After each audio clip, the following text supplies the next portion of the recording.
it's infinite. Never forget me, bitch. Whether I'm rich or pissy poor, whether I love all ladies and it's just all whores, whether I rock the top in a dubbed out coupe, whether I take you out to eat and order rat soup. It really don't matter at all. DJ Assault, aka Craig Diamonds, y'all. So what you saying? We gon' get naughty, y'all. Ready to party with the girls with naked bodies, y'all. Okay. So strip tease, get on your knees. Stop me at the clubs when the cops yell freeze. Illegal shit we gon' leave confidential. This is what I'm giving you over this instrumental. Something to shake your ass to. Something to make that cash to. Something to shake your ass to. Something to make that cash. What I'm giving them. Something to shake your ass to. Something to make that cash to. Something to shake your ass to. Something to make that cash. Came in the club like that, I stole J shit, oh well man, I hope he don't resent it. Cause this is for them nasty hoes, doing them nasty shows, got out with them dildos. I guess they got skill though, for real though, chill though, you damn nympho. But she'll do that for dude. Everybody get a turn like Rubik's Cube. With a body like a goddess, she takes the cake. The bitch is thicker than a motherfucking milkshake. So shake that ass and titties too. Notice, I'm running game and not tipping you. This place is like a zoological park. You're making money off of buses and straight up marks. Them niggas crazy. But who am I to judge or grudge? Show me what they hitting for. This what I'm giving, yo. Something to shake your ass to. Something to make that cash to. Something to shake your ass to. Something to make that cash. What I'm giving them. Something to shake your ass to. Something to make that cash too. Let's go, ladies and gentlemen, boys and girls, children of all ages. Welcome to the Conspiracy Castle. I am your conspiracy asshole, prime time 9 and 9, Alex Stein. And we are on the grind all the time, and we have a very special guest this evening, a very special guest. One that we are very lucky to have, and with that, I want to bring him on because we're about to get it on like Donkey Kong because Micah has a lot of information, so I don't want to sit here and, pump it up too much because, I am Primetime 99. I have a pontification problem, Micah. I like to steal the mic. So with all that being said, ladies and gentlemen, boys and girls, children of all ages, this is Micah, real Mr. Dank, the king of Astro-Theology, right? Is that right, Micah? Oh shit! I forgot to unmute you. God, I told you I was gonna do that. Oh, I'm such an idiot, Micah. I always do that big intro. I told you I was gonna forget to unmute you. But with that, and I also want to talk about your book. You're the author of Beneath the Veil. So welcome to the Conspiracy Castle, Micah. Thank you. Welcome. Thank you for having me. So we're gonna get into a PowerPoint, but first I kind of want to talk about you real quick, and I want to say, dude, I respect your grind. Like, I know how it is to try to, be out there and get a message out there. And, a lot of people don't want to put themselves out there, and me as a broadcaster, especially talking about like occultic stuff like this, it's hard to live that truth. You know what I mean? Mm-hmm. So I respect you for reaching out, even though I followed you first. I'm just saying, that connection, having the balls, that's the type of person I am. So I can just tell we connect energetically. I like a person that's just straight up, hey, very blunt, and that's why I respect you. I have a lot of respect for you. Everybody wastes time with a bunch of bullcrap, and Micah, we made it happen. So do you want to give us a little, intro before we share the screen and you give us your presentation? Yeah. So basically, I have a 6-book series, a 6-book publishing deal, not one book. 4 of them are out so far. The 4th one just came out 8 days ago. And they're taking over right now. So it's been good. I've been on a bunch of shows, and I'm just spreading it right now. I've got a publicist that's working really hard to try and get this turned into like a mini series or a TV series or something of that nature. So we're in the middle of trying to figure that out. And you're in New York right now, so that's probably why, I'm prime time. I got a bunch of energy, and you're in New York, like it's probably late. So for the people at home, I want them to know that we really, really appreciate you being here. I should have gone on a little earlier, but we'll have you on again. So what we miss out in this presentation, because I'm very interested. So do you just want to get into it, or how do we do this? I know on a recent show, this is the Primetime 99 show, but I'm saying this is a long presentation. Is that right? So it's about an hour. I'm going to bring you into it because there's questions that I'm going to bounce off of you. I'm not sure. Do you have a religious upbringing at all? Not really, but I do believe in God, the creator. I don't believe we evolved from pond scum at all. No, but I'm saying I did when I was baptized when I was 17, actually, not 18. And when I was in high school, like I was like into God, I got into God on my own accord. And so yeah, I believe in the creator, but I didn't grow up like ultra religious. Like my last name's Stein, but my grandfather uh didn't like divorced my grandmother and wasn't in my dad's life at all. So he didn't grow up Jewish. So I have, probably, Jewish family. So I'm kind of weird. I'm just really, I guess you'd say, in that terrible new age, I'm spiritual. But I also believe organized religion's inherently evil. And I believe that that's probably why we have most of the strife in the world because of organized religion. And I think you can point to, Catholicism, Judaism, and, Islam and say there's a lot of flaws in all of them. But I do like God. I know that. Mhm. I think I probably agree with that more than any person I've interviewed with so far. Well, I like that. We're already off a good start. And I'm a deep conspiracy guy, and my channel has a bunch of strikes. So if we talk about stuff, we have to be kind of careful. Literally, I'm on 2 strikes. I'm getting censored like crazy. But dude, I mean, I consider myself ultra woke. Like, for a time I liked Trump, but Trump's just as crooked as them all. I mean, if anything that I was like kind of diet woke on is I was kind of a Trumper for a little bit. Hmm. But other than that, dude, no. I mean, I believe we're living in a world of lies. Like, literally, they tell us we evolved from pond scum, the moon landing. I mean, 9/11. I mean, there's not a conspiracy that I don't. I'm the king of all conspiracy. You know how Howard Stern's the king of all media? I'm going to be the king of all conspiracy one day, Micah. I'm going to take over. I'll be bigger than Alex Jones when I'm done. Okay, good. Okay, So all right. yeah, I can share and then we can start. All right, let's go. Hold on. Let me get it all set up. Let me do allow share. Okay, you can just share right now, can't you? Yeah, You I'm click it. good. I don't have to approve you. Okay. Now let me get it set up in my. Okay, you're good in this monitor. Okay, and then let me make you. Now you see what is in my screen. This is what the people are seeing, just so you know. Oh, and then let me pull up the chat before you get going. Hold on, let me pull it up. I got talking to you, and I haven't even pulled up the YouTube link. And then let me go here. And like I said, dude, you've been on so many shows. I really appreciate you coming on the Conspiracy Castle. Okay, let's get it going. Let's hear let's see the first. Okay, I have to be honest with you too. I used to hate doing PowerPoints, and a lot of truthers do PowerPoints. Why is the PowerPoint the preferred way of like a presentation like this? I mean, I can't speak for anyone else, but like the information that I give you, it just sinks in better when you can see it and read it alongside. But this is with like a lot of true stuff. It's funny how we almost go back to the basic of a PowerPoint. You know what I mean? It's really weird. It's like I just think it's interesting, but I love it. Let's go. So the floor is yours, Micah. All right, sounds good. So, if I were to ask you what the oldest writings on Earth would be, what would you say?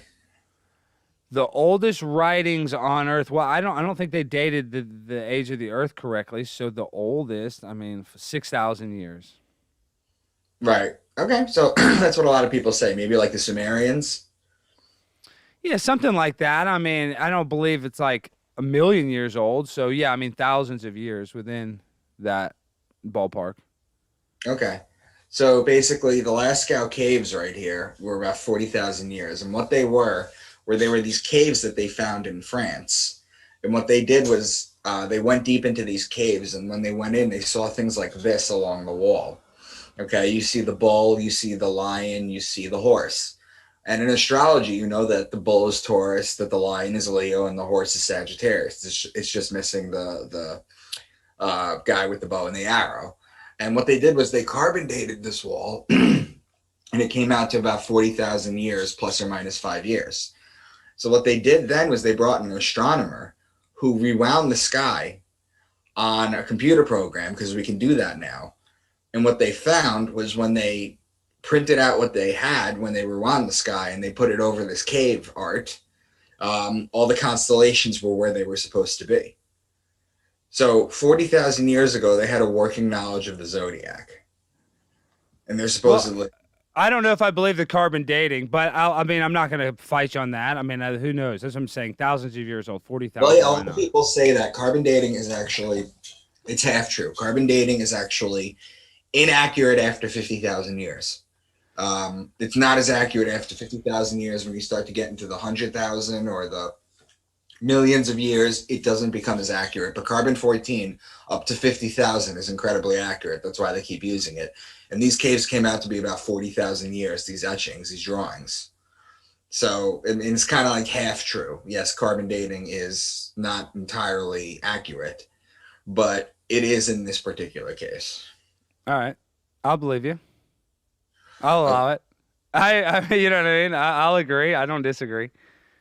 All right. So what I'm going to do is I'm going to pose a couple questions from the Bible, okay, that don't really make sense, but we're going to see if we can make sense out of it. So you have questions: how Jesus was able to heal the blind, how he walked on water, how he turned water into wine, why he had 12 disciples, why he was betrayed with a kiss by Judas, why he was dead for 3 days, why his birthday's on December 25th. All that can be explained with astrology. And I'm going to do that. But first, what I have to do is go over the 12 signs of the zodiac and tell your audience exactly what to look for. Okay, what each sign means.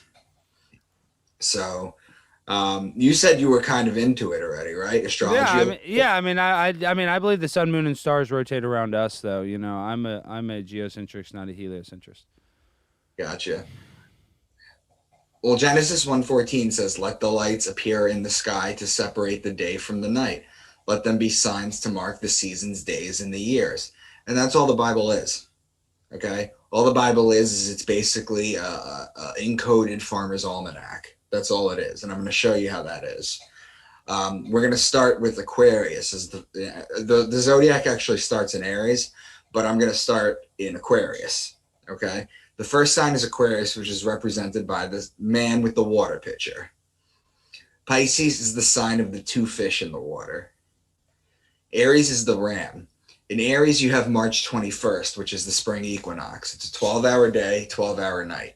It's also the Jewish Passover. Passover is always on Nisan 14, which is always in Aries, always. And it's also the Passover, or in astrology, it's the passing over of the sun over the equator and back on its way to its height in the summer solstice. In Christianity, the passing over is changed and called the resurrection of God's son. And it's why the Jews smeared the lamb's blood on the front of their door during Exodus. It's because when God passed over, literally, when God passed over, which is what they're celebrating in the Passover, God passed over and killed all the Egyptian firstborns, the Jews were spared. Because the lamb's blood. Well, the lamb is Aries, and Aries is the Jewish people. It's why the Jews have a shank bone from a lamb on their Passover plate. It's also why, especially, they blow the ram's horn to the sky during the high holy days. It's because they're the people of Aries, and Aries is the ram. That's why they blow the ram's horn. So you're telling me that's why they got a big old leg of lamb on the table? It's because of that? That's the reason why? That's funny. That makes me laugh. Okay. So Taurus is the bull. And when you look in the sky and you see Taurus during the season where it's supposed to be, you know, as above, so below, that you need to put the plow on the bull so that you could plant the seeds so you harvest in Virgo and Libra. So Taurus is the season to plant. You see the bull in the sky, and then you put the plow on the bull on earth, and you plant. Gemini is the twins. It's the story of Castor and Pollux Troy, whose sister was Helen of Troy. It's the story of Achilles that everyone knows about. Cancer is the crab. It's the sideways moving creature. So what the sun does, okay, is the sun rises a degree every single day on its axis, okay? Every day it rises a degree starting on December 25th. It rises a degree, and then it gets to June 21st. It's the height. That's the summer solstice. Yeah. The height of the rising of the sun. And then what happens is for 3 consecutive days after, it stays at that height. Then it drops a degree on June 25th and continues to drop a degree every single day until it hits December 21st. okay, which is when they considered the sun having been dead, because the sun dies. It's the lowest point. It's the longest night of the year. It's the winter solstice. And then for 3 days after that, it stays at that low height. So that's why they used to say that God's son was dead for 3 days. Okay. And then it comes back to life, comes up a degree on December 25th, which is the resurrection or the birth of Christ. And then it continues to go up. See, Astro-Theology basically says that Jesus is the Son of God, not the S-O-N, but the S-U-N. Yeah, Okay. I kind of vibe with that. Yeah, but it isn't. So Jesus is the son story. What is it again? How is the connection? Oh, I guess we got to get through these. But I'd like to know, what is the connection of the? Are you going to say that the biblical connection of the son with Jesus being the Son of God? Yeah, I'll get through Okay. it. Don't worry. Yeah. Okay. Cool. So Leo is the king, and it's the lion. It's the king of the jungle. The ruling planet of Leo is actually the sun. So when they're metaphorically talking about God, like the, for example, excuse me, when they're talking about the kingdom of heaven, basically they're talking about the sun in Leo, because the sun is the ruling planet of Leo. So that's metaphorically the kingdom of heaven. I'll get into all this though. Then Virgo is the woman holding the wheat stalk. Okay. So you look in the sky and you see this picture on the right, you see the Virgo holding the wheat stalk. So remember when you said you plant in Taurus? Well, basically you plant in Taurus, and then now when you see Virgo in the sky, the young virgins used to go out and cultivate the wheat in order to make the bread for the year.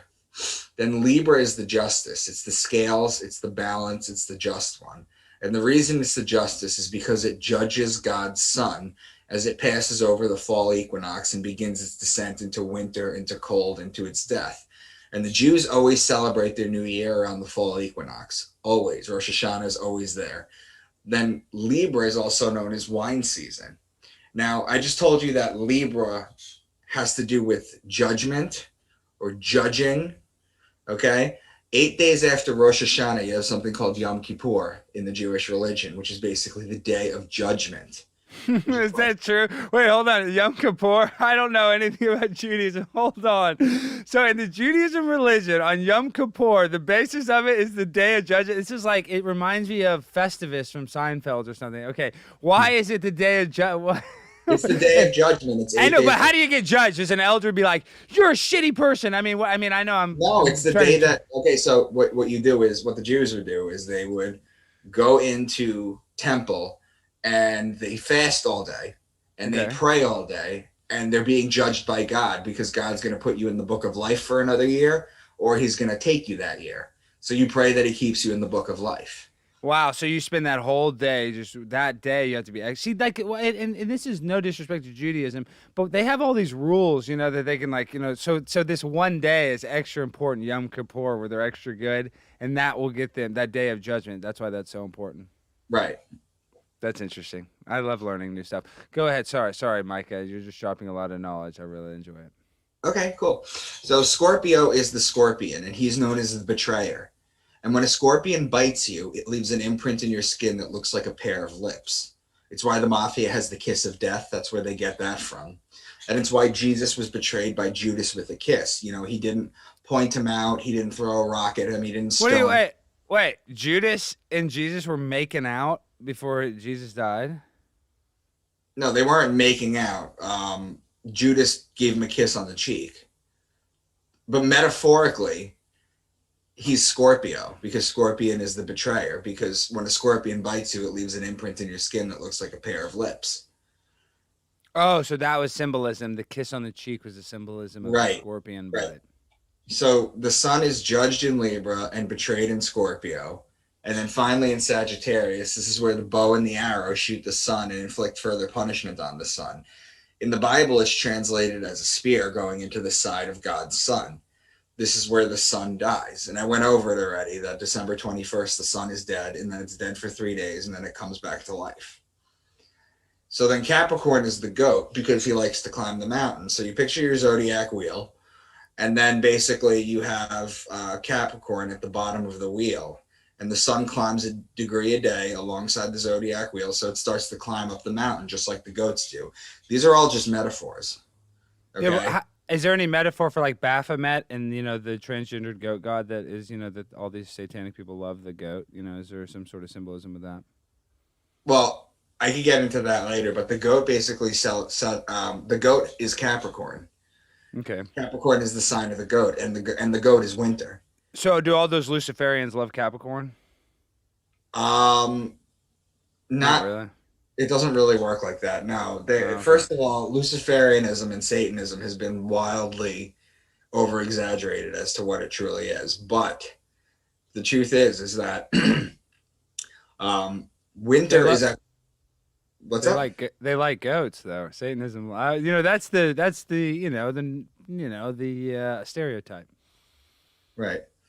But winter is actually, hell is actually not a flaming inferno. Hell is a freezing cold tundra. Hell is winter on Earth. There's no actual hell with flaming inferno. Okay? Hell is winter. Yeah, see, I don't know how much I vibe with hell. Like, I don't know why I know that, like, there is judgment, and I believe in karma, and, like, but I just can't imagine an eternity of, like, hell, in my opinion, would be living forever on Earth and having your subconscious put on a computer and being, like, frozen alive. You know what I mean? Being a vegetable. Yeah. That seems like hell. I'd rather be dead than that. But, so sorry, go ahead. I get off track. Sorry, Micah. Yeah, that's okay. So basically, let me just show you some stuff. You have names for Jesus, okay? You have the names for Jesus. Well, hey, real quick, this one's a good one because I'm from Texas and I know a lot of Hey Zeuses, and they say that's code word for Hail Zeus. Micah, you ever heard that one? Yes, I have. Yeah. And I don't think that is a real psyop. Yeah. Not all things are real. I know that, but it kind of sounds funny. That's like the Christian. They can figure out how to make anything satanic. But a lot of shit is satanic. So are they wrong? You know what I mean? But go ahead. Okay. So Capricorn is the goat. So Jesus is actually called the scapegoat of Israel. The scapegoat of Israel. The man sign in Aquarius. He's known as the Son of Man.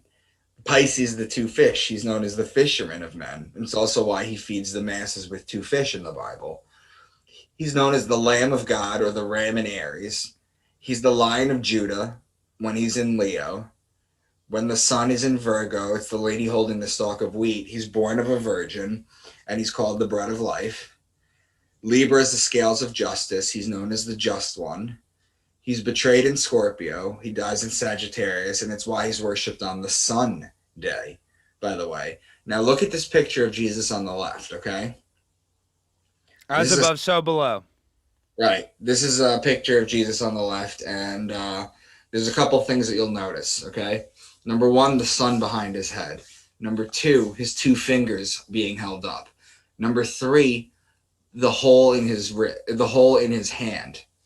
Okay, you could see it in both hands. Number four, the heart, and number five, the crown of thorns outside of it. So the sun is always behind Jesus because he represents the sun, much like the Egyptian gods, Osiris, Horus. They always have the sun behind their head because they represent the sun. It's the same thing with Jesus.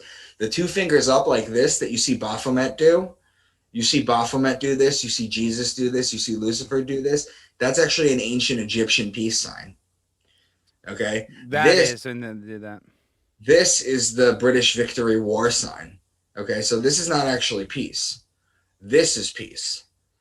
Okay? So that's why they're holding their finger up in all those pictures, because they are peaceful. That's what they're telling you. They're all peaceful. So you're telling me Baphomet's actually good? Is a good character? I'm telling you his hand symbol is.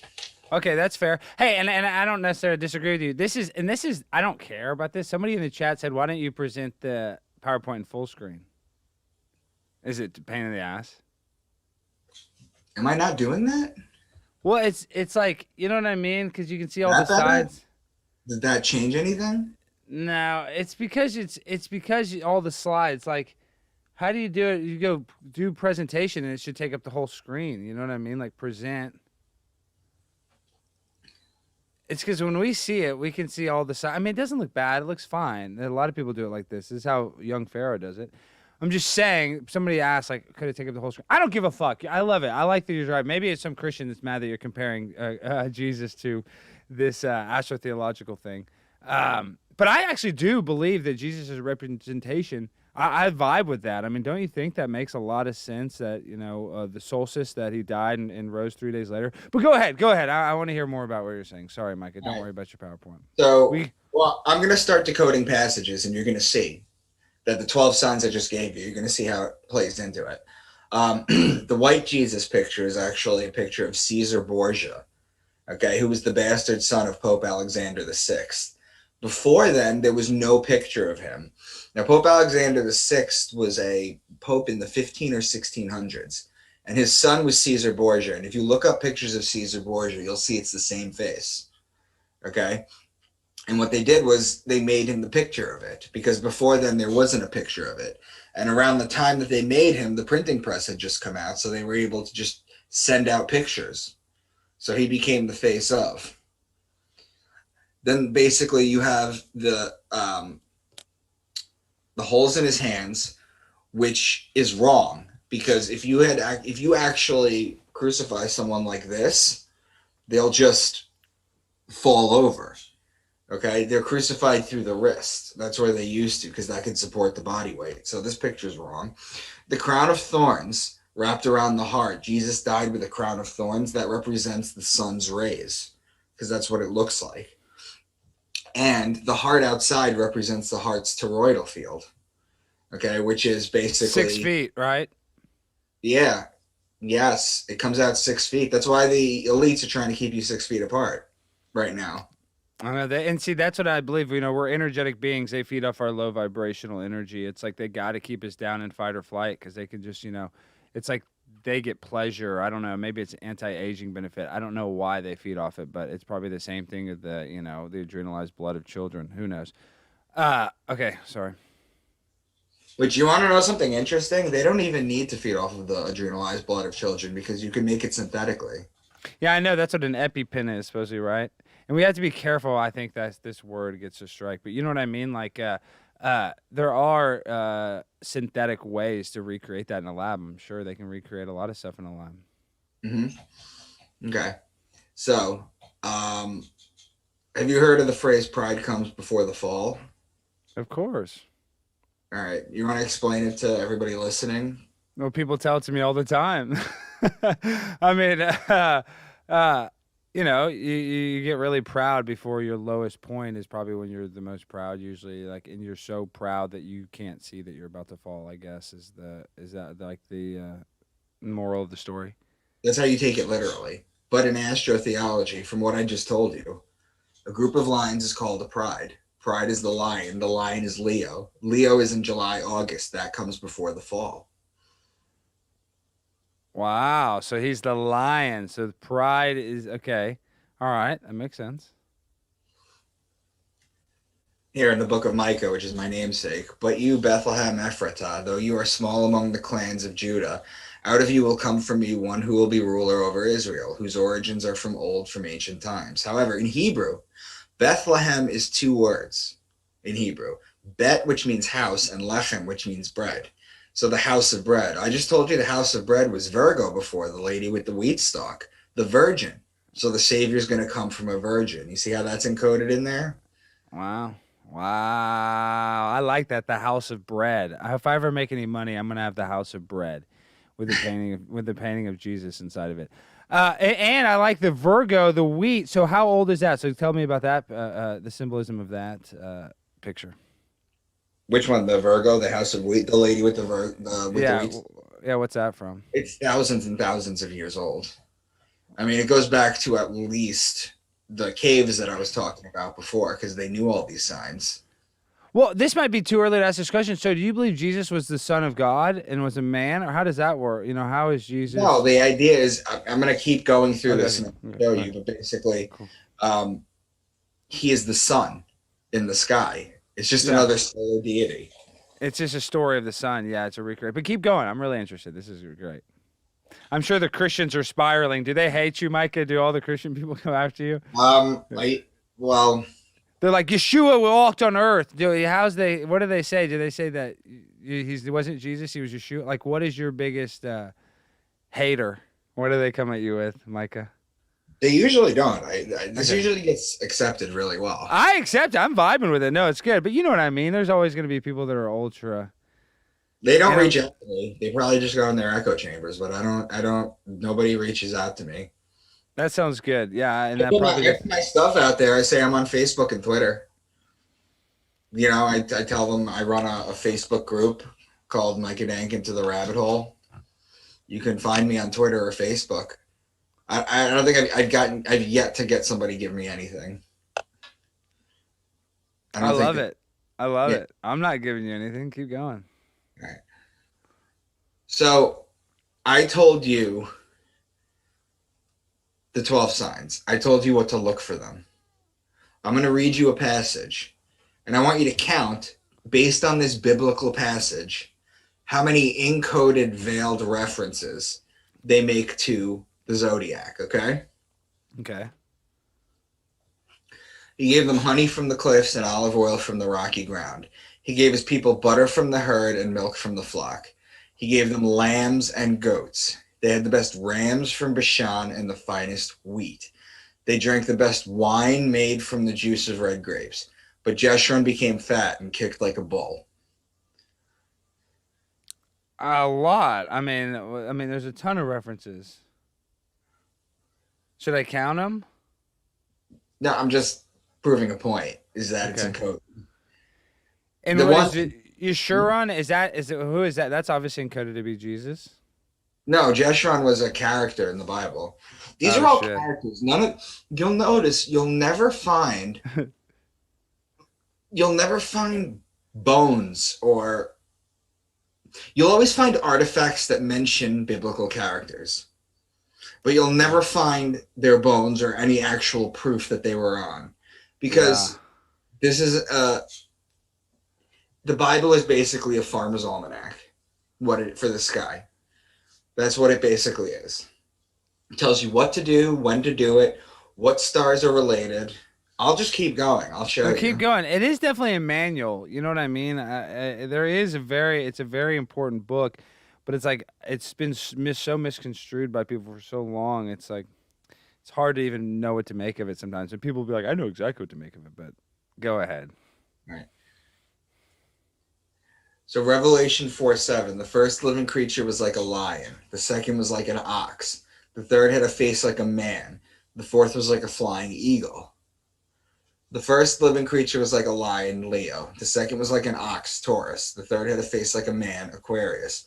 The fourth was like a flying eagle. In astrology, the scorpion is the belly-crawling creature, which is the lowest form of life on Earth. Its evolved form is the eagle, and the eagle's evolved form is the phoenix. So the eagle equals Scorpio. So Leo, Taurus, Aquarius, Scorpio are the four fixed signs of the zodiac. This passage wasn't written accidentally. This is the four fixed signs. You have mutable signs, you have cardinal signs, you have fixed signs. And basically what they do is the zodiac wheel, if you take the solstices and the equinox, they form a perfect cross through the zodiac wheel. And that's the cross of God's Son. These four form an X like this through that cross. So all it is basically talking about it's just hidden information. That's all this is. All of these passages are just hidden information. No, I believe it. No, it is. You have to decode it. I mean, this is intense. So, explain this. Which month was it that we have to grow again? What month was that? That was Taurus. No, wait, Okay. wait. What do you mean grow? Or start planting, Like start plow? farming.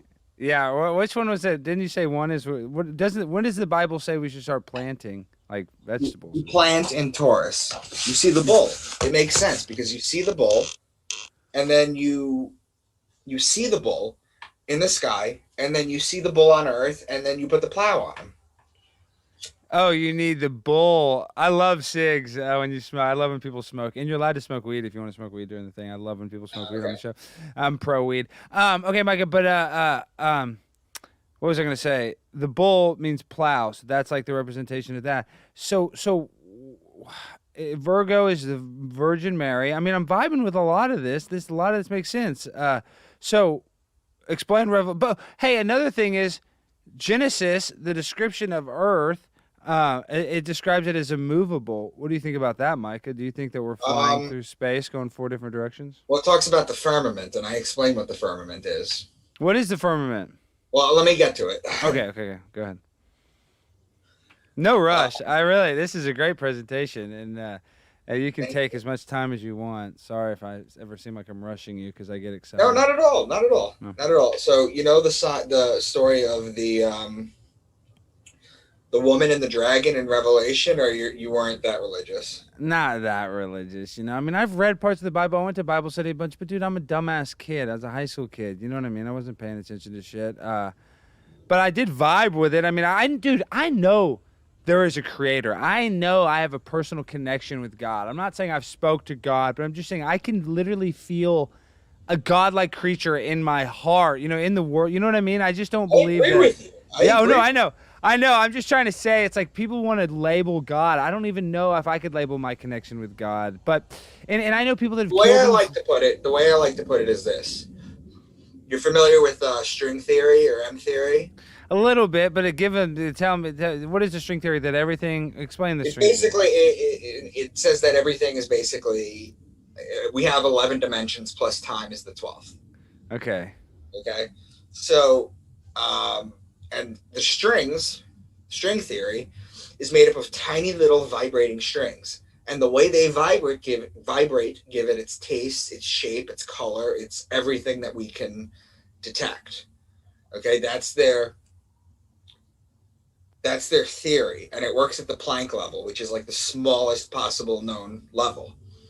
Okay, so we obviously can't see this, so it's still a theory. But if you look at someone like Hermes or Thoth from the Emerald Tablets, you'll know that the third principle of Hermes is the principle of vibration, where everything vibrates. So string theory is only relearning what we've already known for 5,000 years. Well, we're vibrating. I'm constantly vibrating. When we're sleeping, our involuntary movements, we're vibrating like a bumblebee. We don't think about it, but like I'm saying, even more than that, we're vibrational, energetic beings. So I vibe with that 100%. Yeah. No, I agree with you when it comes to God. My point is that if we have 11 different dimensions and we don't even know what's going on in the third one, like we don't even know what dark matter is, and that takes up how much of the world or how much of the universe? So much. That's what they say. And I believe there's stuff on this dimension that our senses can't tell. You know what I mean? Like, well, I mean, we only have 1%. What is it? 1% of the audio and visual spectrum that we have to our. Exactly. We have very limited spectrum of what we can. I mean, different animals. I mean, like an eagle can see like 2 miles. Exactly. I mean, like that. And just look how a crab, like I think in one of it, you're talking about the crab as a sideways moving thing. Like, just think of, I don't know how to explain it, but just all these different animals that have different unique features that are unbelievable. I mean, like I was looking at a duck, it doesn't have arms, but it can fly forever. So even though an animal's less than us, they can do things that are much greater than us. So it's kind of, 100%. Yeah. I have this theory too. Usually I don't share this with people, but I call it Micah's theory. I'm completely convinced that when we discover something, whether it be when it comes to like an animal, there's only 2 things that humans are good at doing. They're good at finding ways to have sex with it or cook it and eat it. And I stopped eating meat, but I'm not, I buy cat food. I'm a cat nut. So I'm actually, I get factory farming. I'm not, but you're right, dude. We just see an animal and we just kill it immediately. If we can't eat it, like it's a pest. That is weird. But are we that good at discovering animals? I mean, are we that good? Have we discovered? I bet there's so many things in the ocean. Like that's where I believe. Oh, you don't even know anything in the ocean. Exactly. But that's my point. Like I believe in a creator, and I do believe in string theory. We don't even know what's in the third dimension. I'm not going to presume to understand something that's created. What? Sorry to cut you off. What dimensions are we in? How do we label this dimension? So it's technically the 4th density. Okay. Okay. But when you do things like DMT, I've you done DMT. Okay, so I did DMT for the first time. I guess now it was in 2020, so now it's been over a year. And I actually blasted off. It was an incredible experience. It wasn't very religious, but what I saw was the most, like, when you go to Walmart or your Best Buy and you can't see even the. explain it. I don't even know how you're doing it right now. Well, this is why. This is how I explain it. What I saw was the most crystal clear that I've ever seen. You know what I mean? Like what I was seeing was more clear than what I could see in real life. So it was like Right. something was seeing from behind my eyes. It's like my eyes weren't working. It was like I was looking within myself. I Wow. guess how I describe it. But yeah, it was awesome. I thought that was awesome. But explain the experience with the DMT, because I know a lot of people that do a lot of DMT, and you don't get that experience as much the more you do it. So maybe that was because I was a DMT bitch ass virgin. But I don't know. I don't know. But I hit it, dude. I hit it hard. I mean, I hit it a bunch. I couldn't, because then I kind of chased the dragon. I probably did it like 3 or 4 more times that night and blasted off, but not. It was never as intense as the first one was. Like I needed to lie down for 30 minutes. I mean, and then I kind of was trying to do it again. And How didn't. long were you in it for? It was like 5 minutes or so, right? Probably not even I mean, I was really in it for like a couple minutes. Like I didn't even know. I kind of like came to, and I was laying down for it. So. I'm not saying I was laying down before it and after it. So I was you're laying down on like a couch for a while. So I would say it was like my first blast off session was like 5 minutes of like feeling something, and then kind of 20 minutes of like kind of just euphorically kind of laying there like you're kind of high. But it was really cool. I really did, like I said, I was basically how to describe it is I was like looking within myself. Like what I was seeing was so crystal clear. I wasn't using my eyes to see. It was very Well, weird. that's what they say. That's what near-death experiences are. What do you mean? What, you're seeing your life before your eyes, I guess? Well, no, when you detach from your body, and you still see your surroundings, like you clearly don't have eyes, you don't have ears, but yet you can hear crystal clear and you can see crystal clear better than you could before. Wow. And then what do you think our spirit so like what do you think then our spirit will go to another dimension? How does that connect? Like I believe the sun and moon has to have some sort of spiritual thing. Like our soul, I don't know. Somehow our souls are connected to the sun and moon, I feel like, Yeah. personally. Well, that's why everything goes back to sun worship. But is Everything. sun worship inherently bad, or is that not bad? You It's know how just, they say. I think it's just people think it's primitive, but it's not. There's just a lot that we need to rediscover. We go through cycles on Earth. Every 12,000 years or so, there's like a cataclysmic event that resets us. I Okay. believe that. My opinion in 1829 is when we first got photography. I don't think we know much before 1829. I mean, I know they tell us this, but it's just like who knows? Like history is his story. You know what And I now mean? look at it now. Like, with deep fakes and everything. Look how impossible it is now. It really is. The technology, you can fake anything these days. But you know what I mean? It's like I'm just saying, like the landscape of America. If I didn't see it in a photo, I don't like Tartaria. I kind of vibe with that. I don't know. There could have been people here with a whole nicer civilization with Tesla technology. I don't know this, and they did a reset. I have no idea, but I know this. I know the population of the world is, they say 7 billion or whatever, but they can fit in Texas. So there's a lot more room. So there's just more to this story than they tell us. You could fit every person on Earth in Alaska and give them 2,000 square feet. Exactly. So there's just a lot more to this earth that we don't know about. There's still a lot of, is what I'm trying to say. But Yeah. okay, so Revelation 4:7. What is this? Right. In Revelation 12, a great sign appeared in heaven, a woman clothed with the sun, with the moon under her feet and a crown of 12 stars on her head. She was pregnant and cried out in pain as she was about to give birth. Then another sign appeared in heaven, an enormous red dragon with 7 heads, 10 horns, and 7 crowns on its head. Its tail swept a third of the stars out of the sky and flung them to earth. The woman clothed with the sun is the sun clothed in Virgo, so the sun's in Virgo. And if the sun is out, then the moon is down. And if the moon is up, then the sun is down. So if the sun is in Virgo, the moon will be at her feet, metaphorically. Then another sign appeared in heaven, an enormous dragon. Its tail swept a third of the stars out of the sky and flung them to earth. There's a constellation called Draco, which is the dragon. Its tail goes from Aries to Sagittarius, which is 4/12 of the sign, or 1/3 of the stars out of the sky. They're all metaphors, and they're all just talking about the constellations, the stars, where they're located, and such like that. I think that sounds about right. Uh, keep going. So I've given examples of astro-theology in the Old Testament as well as the New Testament. I've been accused of cherry-picking verses from the Bible to prove a point. Let's take a much longer passage and see if we can decode it as well. So this brings us to the book of Job. Are you familiar with the book of Job? Not really, but it's why is it, what's its importance? Isn't it some shit? It's Well, important I'll show shit. you. It's basically he's a pious man who has everything in the world that he could want. And Satan comes up to God and says, if you take everything away from this man, he will curse you.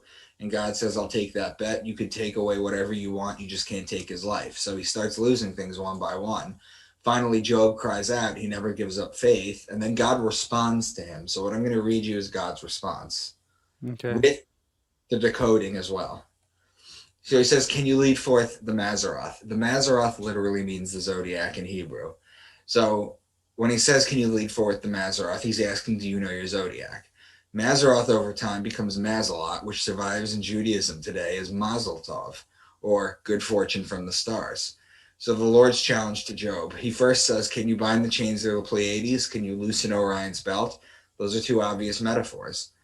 Then he says, can you bring forth the constellations in their seasons or lead out the bear with its cubs? The constellations are the zodiac above. The bear and its cubs are Ursa Major, the Great Bear, and Ursa Minor, part of the Big Dipper. Who can tip over the water jars of heavens? That's Aquarius. Do you hunt the prey for the lioness and satisfy the hunger of the lions? That's Leo. Who provides food from the raven? That's the constellation Corvus, which means raven and borders on Virgo. Do you watch where the doe bears her fawn? That's Mriga, meaning deer, and is located in Orion. Who let the wild donkey go free? That's a Salus borealis, which means donkey, and is located in Cancer. Will the wild ox consent to serve you? That's Taurus. The wings of the ostrich flap joyfully. That's Lambda Achille, or Al Thaliman, which means two ostriches in Arabic. Do you give the horse its strength? It laughs at fear, afraid of nothing. It does not shy away from the sword. The quiver rattles against its side along with the flashing spear and lance. I mentioned before that the spear becomes the bow and the arrow. Basically, there's two important murders that happen in the Bible. One is Jesus, where he's finally killed with a spear to his side. And the other would be the first murder, Cain and Abel, where Cain smashes Abel in the head with a rock. However, Cain, when you translate the name from Hebrew, it actually comes out to spear. That's what it means. So the spear is actually quite prevalent in this. So then he says, does the eagle soar at your command and build its nest on high? That's Aquila, which is the Latin name for eagle and is a constellation a few degrees above the celestial equator. Finally, he says, can you pull in Leviathan with a fish hook? Leviathan, the fish god. So that's Pisces, the fish. So basically, God's entire response to Job is nothing but astrology. And then explain what's the connection with the eagle to the phoenix for Jesus? Like, explain that. Well, so that's just astrology. Is that the Scorpio is the belly crawling creature, so it's the lowest form of life on Earth. Its evolved form is the eagle, which is the highest. Whoa! That's the scorpion represents the lowest form, like the lowest animal is a scorpion. Yes. So like I guess you shouldn't feel that bad when you like step on a spider, I guess. Yeah, something to that. I mean, you know what I mean? They're just lowest on the totem pole, like, or are they the same realm as a roach, I guess, but they're just more significant, probably. That's why they use them as a symbol. And as far as the phoenix goes, you have this bird that is born and it's completely on fire, like Jesus, who is the sun, is on fire, and then it dies, and then it's reborn from its ashes, just like the sun does every single year, December 21st to December 25th. Exactly. Okay, so so tell me this, what's the eagle though? How is Jesus represented by the eagle? Why does that represent Jesus? I always say that one too. No, he's not. He's not represented by it. Oh, he's not. Okay, I thought I might have heard that. So the eagle is no representation of. No. So the phoenix is, obviously you just said that, but the eagle's not. Okay. Good. Thanks for the clarification. I thought the eagle was one of the symbols of Jesus for some reason. Well, then why do they use the eagle for the occultic symbology of America? Isn't there what's the psyop or the symbology of the eagle. eagle. Have you ever superimposed the phoenix over the eagle? It's the same thing. I know, but why do they like that? Like they say there's an occultic reason why America chose the bald eagle as their national bird, but I don't know if that's true. You know, you can make a conspiracy out of anything, but have you ever heard that? Like there's some sort of like Freemasonry symbology of the eagle that means something, not just the phoenix, but the actual bald eagle. I know. You didn't know that? Okay, no problem. So basically, we had questions at the beginning how Jesus was able to heal the blind. Well, if Jesus is the Son, S-O-N of God, and he's a human, when the blind man came up to him, he put his fingers on the blind man's eyes, and then he was able to see. But the sun, when it comes up from the darkness, it touches your eyes, and then suddenly you have sight again. You can see. It's not dark out anymore. How he walked on water. Same thing as a sunset walking on the lake. You could see the sun walking on water. How he turned water into wine. There is a, how do I explain this one? This one's actually pretty fun to explain. The reason God is considered a man and Earth is considered Mother Earth a woman is because of God's sacred fluid, his rain. In Hebrew, it's called shemen, and we get the word semen from it. Semen? Yeah, okay, so it's literally God's cum, basically. Excuse my language. Yeah. God's what it is, metaphorically. It hits Earth, and then basically it impregnates Mother Earth, and then from her belly, everything grows. So basically, you have Taurus, which is when you plow. That's April showers bring May flowers. That's Taurus. And then what happens is it just rains and rains and rains, and then the grapes grow slowly, and then it continues to rain, and then the grapes finally grow. You press them and turn them into wine. That's how you turn the original water into wine. Oh, wow. So you're using God's rain. That's why. Oh, I see. That's a symbology. Hey, well, what do you go through this? What about the moon phases in the Bible? Do they talk about the symbology of the moon phases, or is that not? I haven't really gotten into that, to be honest, but I do know that the moon is the ruling planet of Cancer, and the moon rules over women. I mean, it's a 28-day cycle, just like women. Exactly, just like women. And there's 13 28-day cycles a year. You know, that creates 364 days. Did you know that? Mm-hmm. So there's something to that. You know what I mean? That's like there's something really important to that. I don't know, that women's cycle. People think women have a period once a month. It's 12 periods. No, it's 13. It's just weird. Something's going on there. I'd really like to know.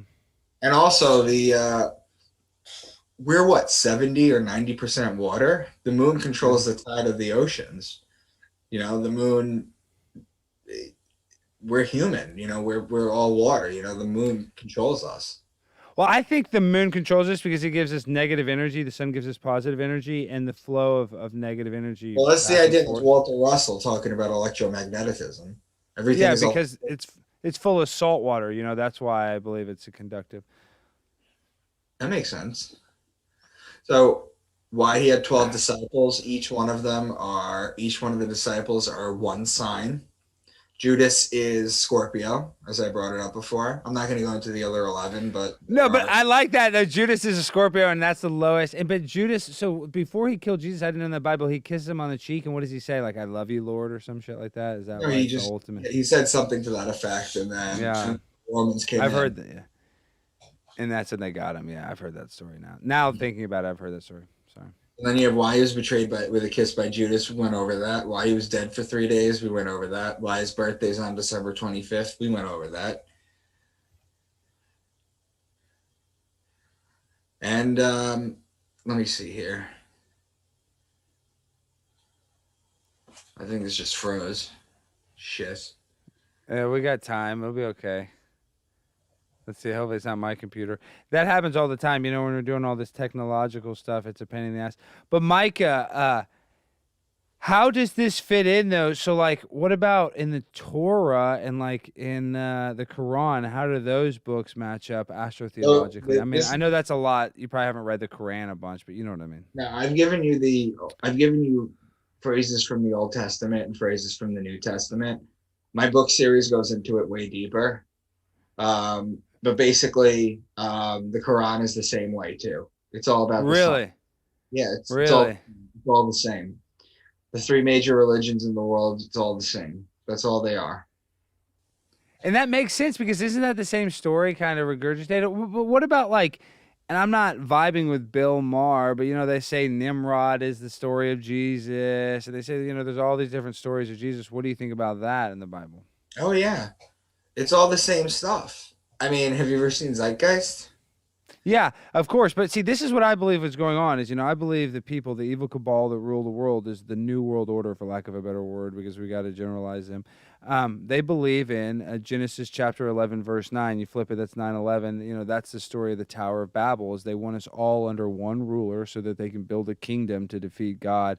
And that ruler would be here on earth, and it would be like metaphorical Satan, the person that they worship. So like that's why I believe that they want to transgender everybody, and that's why they want to basically just vaccinate. You know what I mean? They want to keep us in a low vibrational state, a constant state of fight or flight, and I think that's for their mission, is to have us under. And once they get that one rule, like Nimrod, they think that they'll actually be able to defeat God on earth.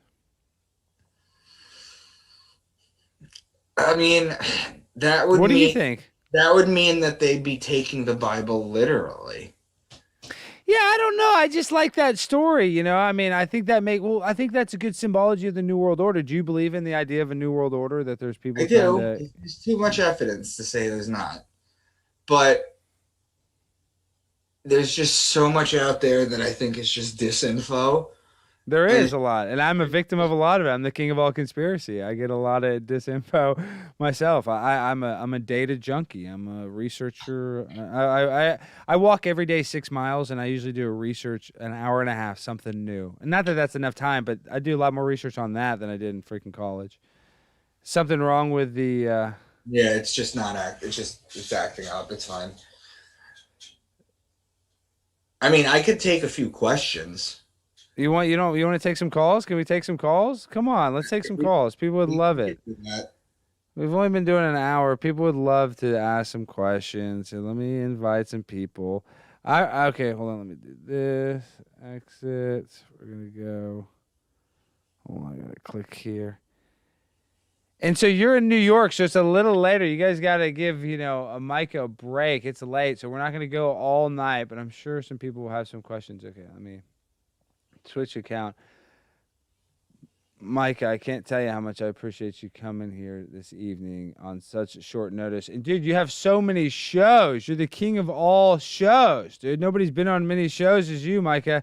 How do you book so many? People find me now. I know. I found you. I'm just saying, I don't know how you have the time to do it all. You know what I mean? You're a very busy man. You burn that fuel. Okay, hold on. Let's do show invite link. Oh shoot. All right, if you guys want to come on, I put it in the chat. I pinned it. Anybody, I'm sure there's some people that have some questions. I'm sure the Zoom will come up. If you guys want to come on and ask Micah and I a question, and of course we got to be respectful. I'm sure there's some Christians that are going to be like, Jesus. So you don't believe Jesus was a man that walked on earth, No, obviously. Not at all. Yeah. What about Noah? What about the flood? How does that work? How does the flood? Everybody had a flood story. There was a flood. There was a flood here on earth. There was a flood. If you look at things like the Sphinx, it was underwater. The Sphinx. Yeah. So what do you mean? You're telling me the Sphinx, that they knew that? So that you're telling me there was such a flood that the Sphinx was underwater at one point? It was, because when they excavated it, they found that it was water eroded on the back of it, like the back end of the Sphinx. It was water eroded, and well, but didn't they say it was rain or some shit? Probably. I mean, I'm just playing devil's advocate. They're not going to. Rain. How are you gonna get a flood without that? I believe there was a flood. I'm a flood. Hey, didn't you post something about the Book of Enoch? I'm really into the Book of Enoch and Nephilim and giants. How does that work? We can do that another time, but basically that's the same thing. I can decode it the same way. What do you mean, though? Like the Book of Enoch. So you believe that's an authentic book? Everything about that's authentic?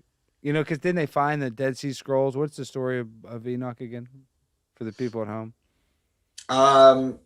See, I look at it as just an astrology book too.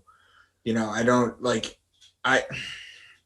there's just stories of giants, and then the sons of man, and then Oh, so you don't believe there's ever giants here? You don't think there's ever some huge? No, I know there were giants here. Yeah. There were definitely giants here. Yeah, because they say there's some in the Smithsonian, is what they say. Mm-hmm. So we know, okay, but well, tell me a little more about Enoch. We don't have to go that deep, but give us the Enoch thing. I'm really interested. I want to know about the connection to Enoch. That's something I'm interested in. Basically, I've gone through the Book of Enoch, and I was able to decode it with astrology, with the 12 signs and the keys that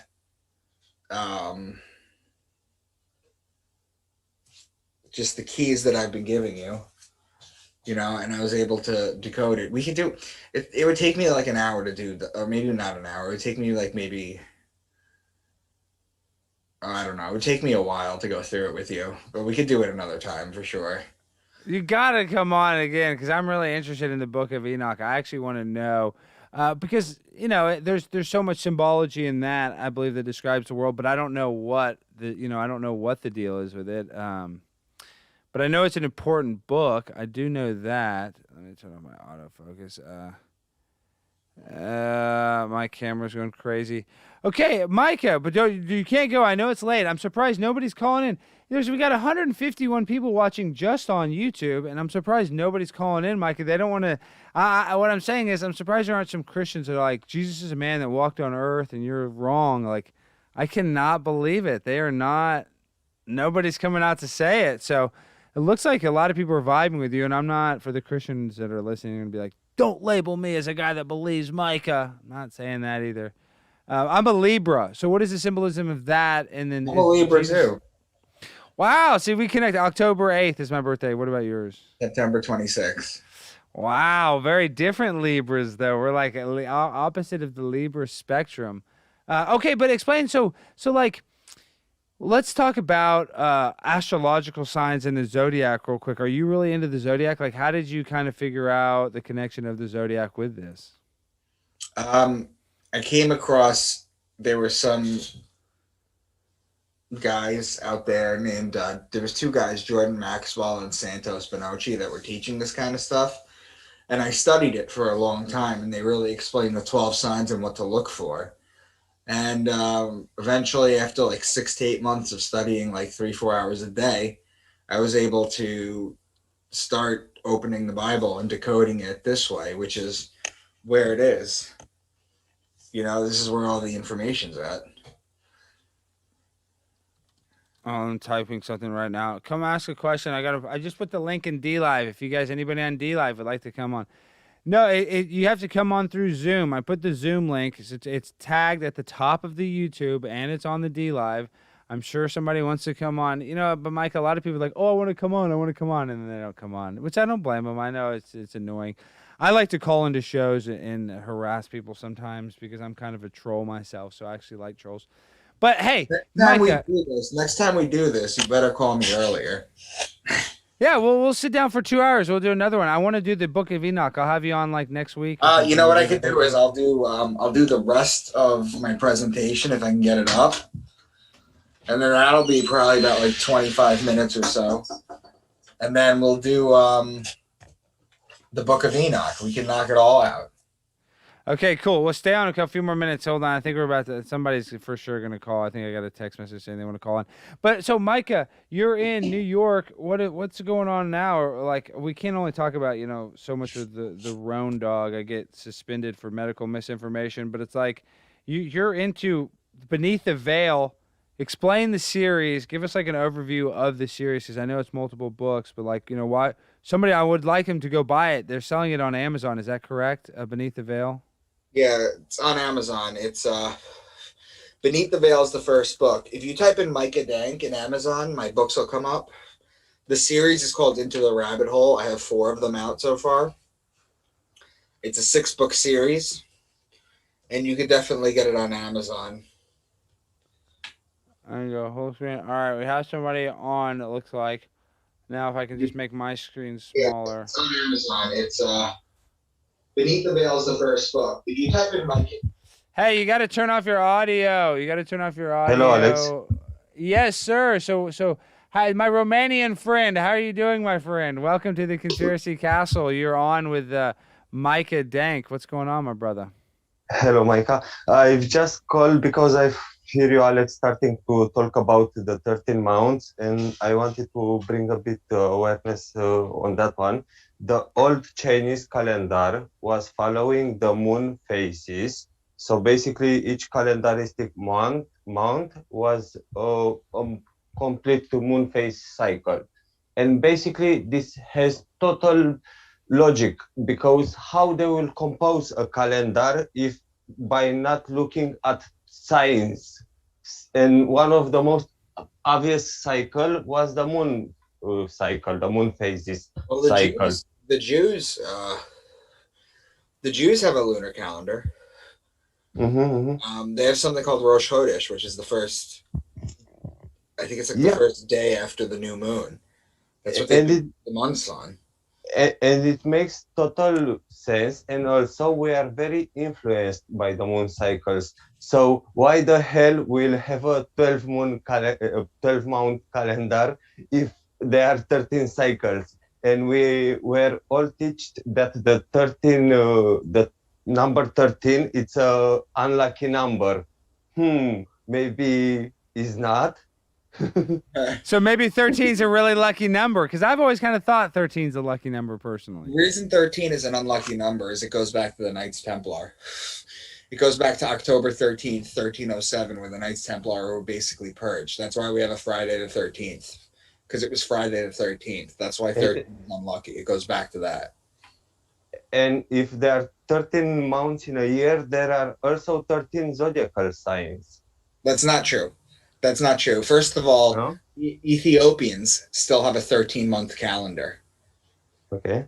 Okay, the Ethiopians have a 13-month calendar. They have 12 months of 30 days and 1 month of 5 days. In fact, the Ethiopian Bible still has the Book of Enoch in it. Wait, slow down. Why did they...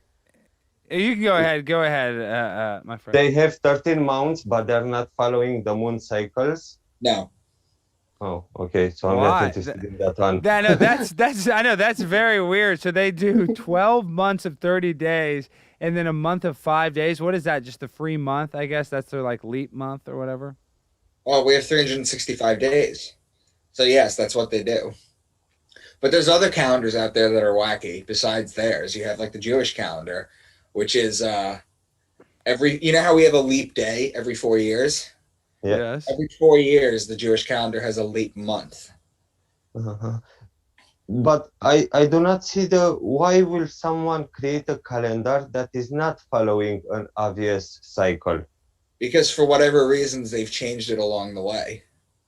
I want to say that the reason is to take us out of balance with nature, because we could have manage our time completely different when we were synchronized with the moon cycles. Because well, that's why we have a Monday. The Monday is the moon day. Yeah, I know. Everything is encoded in word language. I think all right, hey, I want to bring on, no, please stay on. So Mr. Anderson, welcome, dude. I was dropping some gravy that you taught me. I was talking to a Freemason that I was like talking about the Blue Lodge and is he a traveler and all this stuff. The guy's eyes got huge. And to the two people in the chat, Caitlin and Spence, I'm going to let you guys both in. Hold on, let me talk to Anderson for a few minutes and I'm going to let them in too. So Mr. Anderson, what do you think about Micah tonight? Or are you vibing with him or not vibing with him? I like all information as far as people trying to find truth. You know what I mean? I came in kind of late though. I came in like 20 minutes ago or something. It was when we were talking about Jesus being just an astrological figure. That's what his whole presentation was. Go ahead. Sorry. Yeah. No, you gotta go back and see it.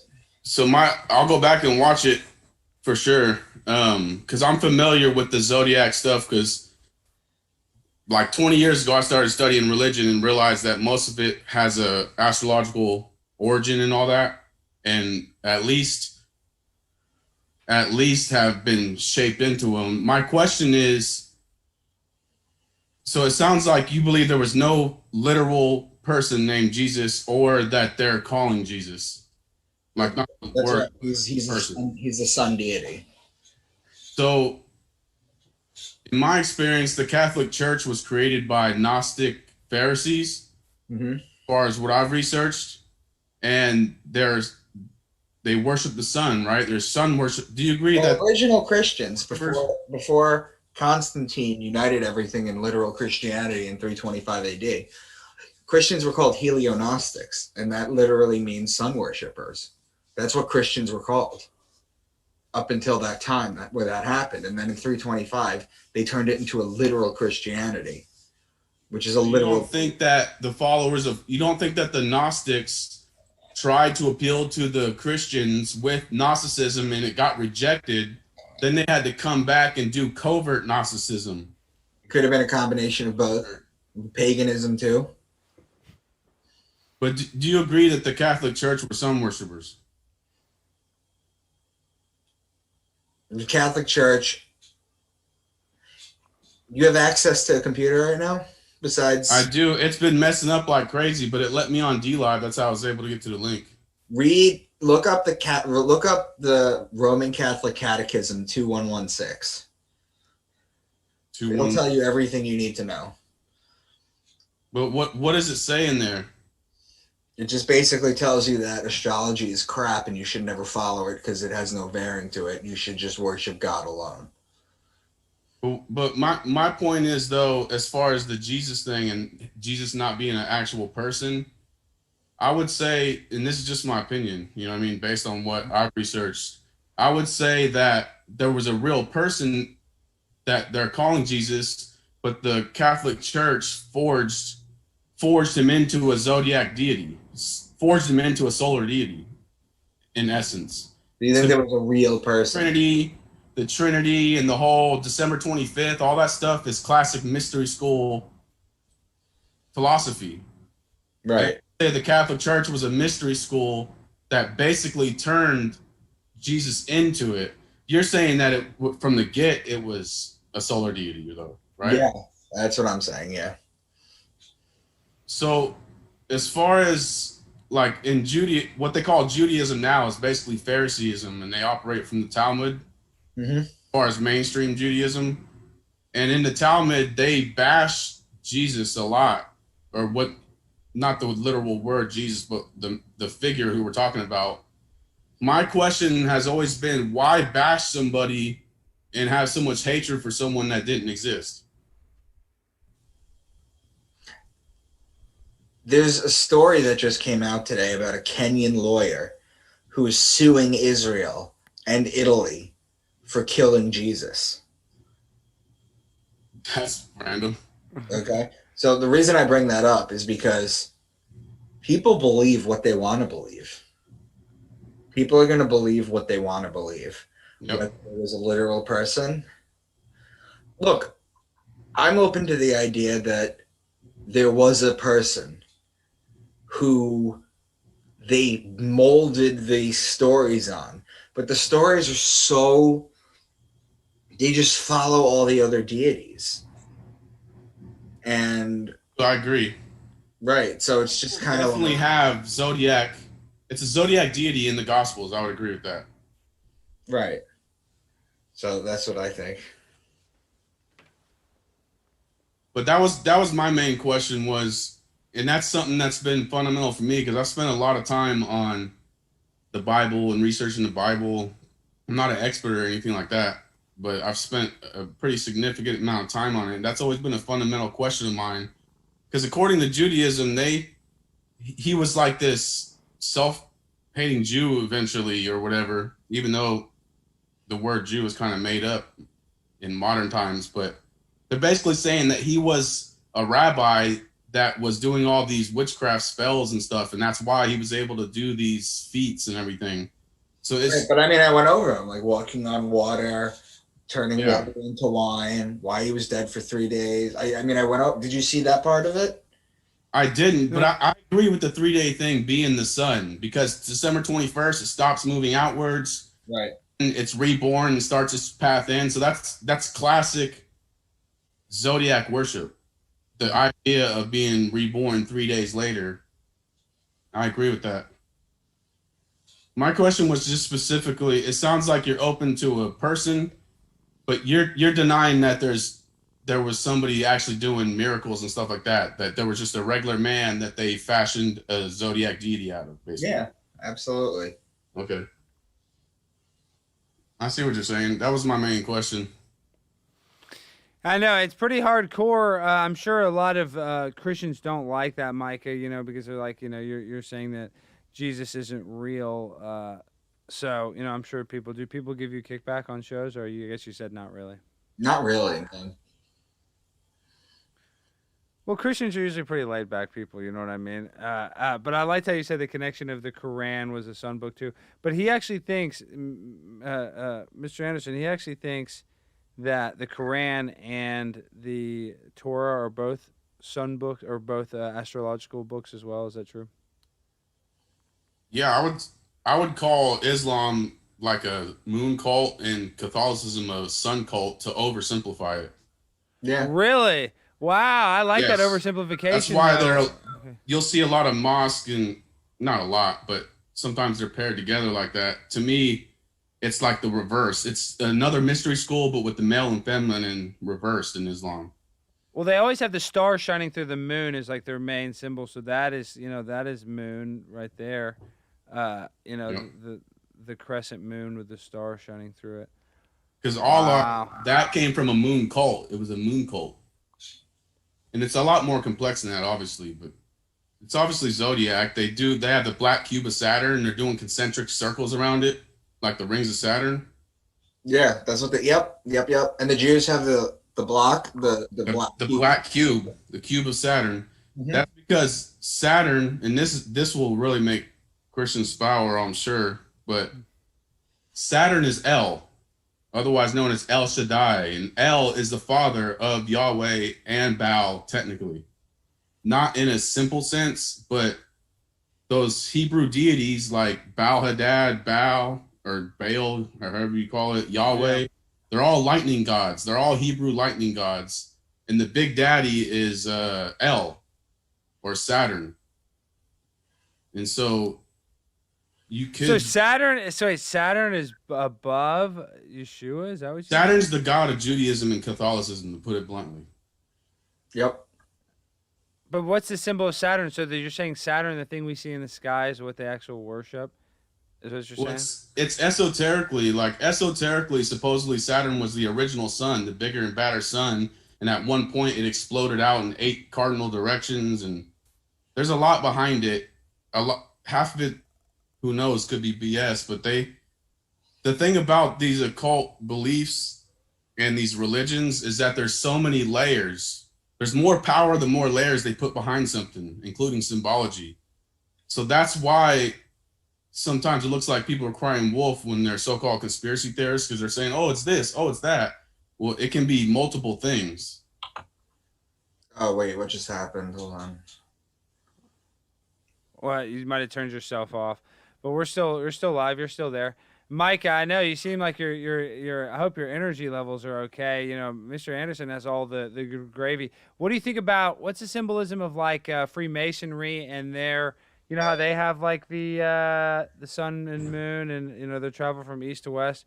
What do you think about that before Mr. Anderson tells us what is that symbology, Micah?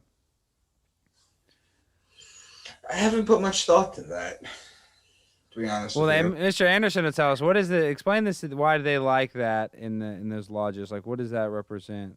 Well, I forgot more than I remember, but yeah, it's coming from darkness. It's from darkness to light. That's a classic theme, and it's modeled after the sun, like I was saying before, the circumambulation ritual where they mimic the path of the sun, the right hand path, the right hand towards the center.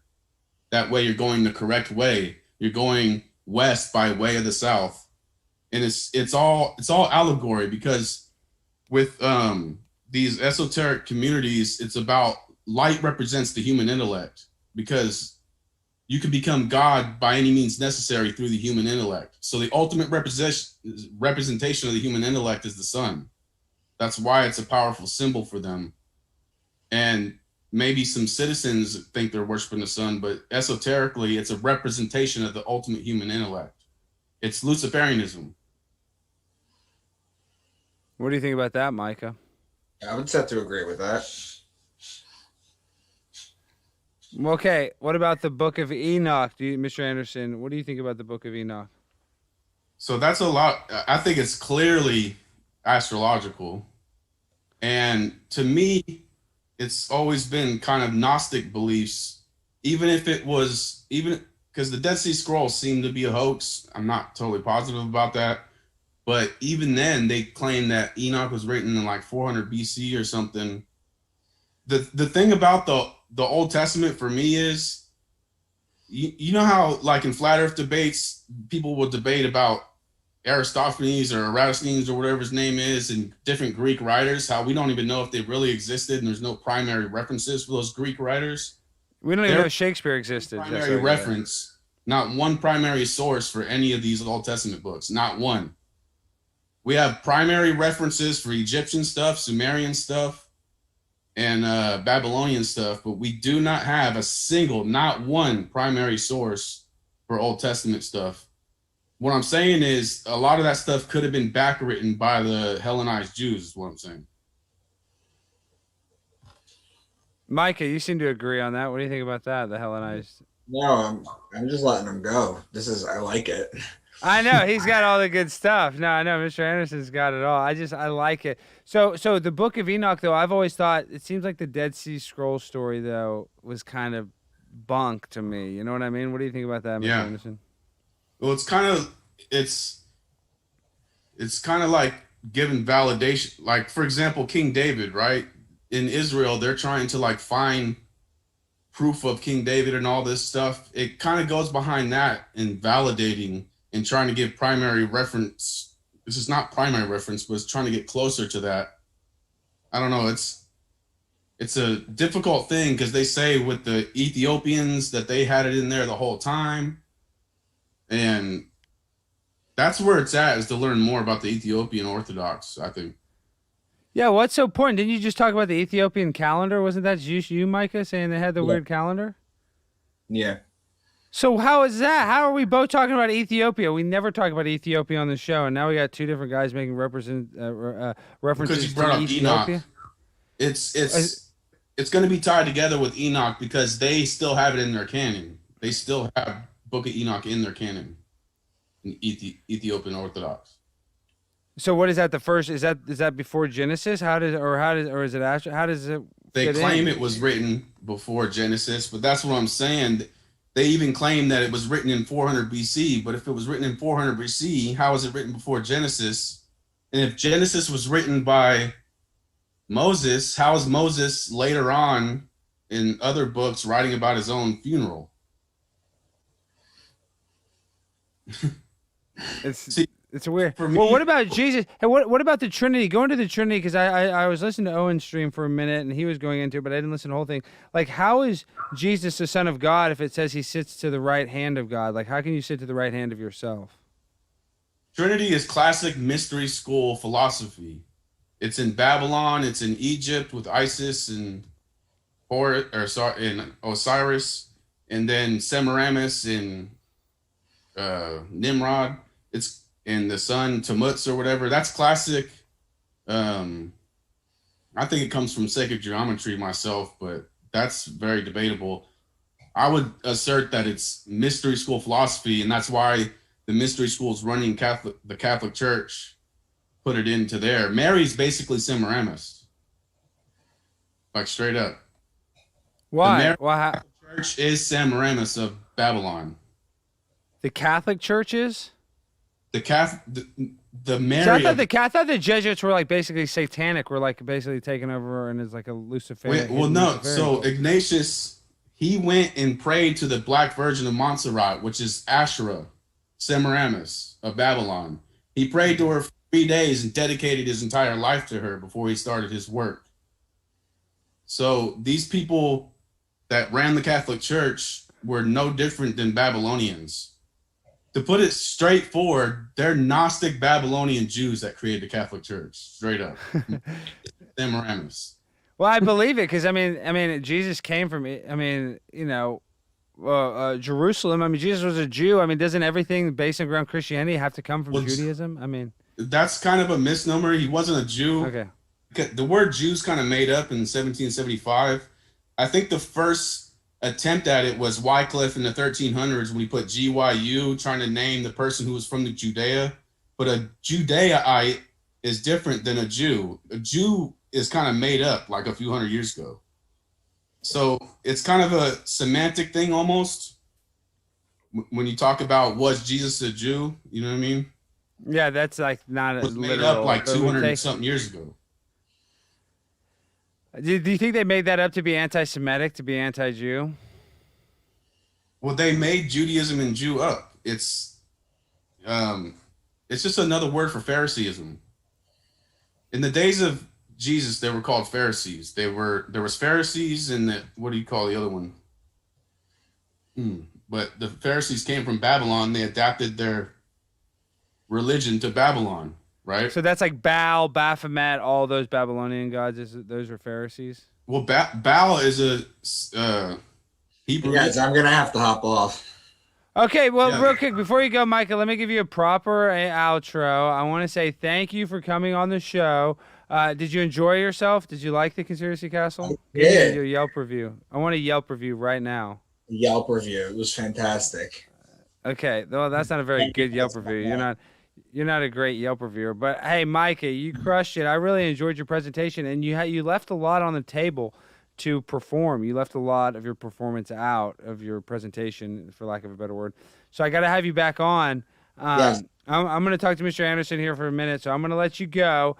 Tell them where they can find you, at Real Mr. Dank on Twitter, if you guys want to go talk and tweet at Micah. And you can also find Beneath the Veil. That's Michael's book on Amazon.com. And what else do you want to plug, Micah, before you go? That's it. I'm on Facebook too. You could find me at Micah Dank. And again, I have a 6-book series. 4 of them are out. So you just look up Into the Rabbit Hole on Amazon. And tell us some of the interviews you're looking forward to right before you go that you have coming up.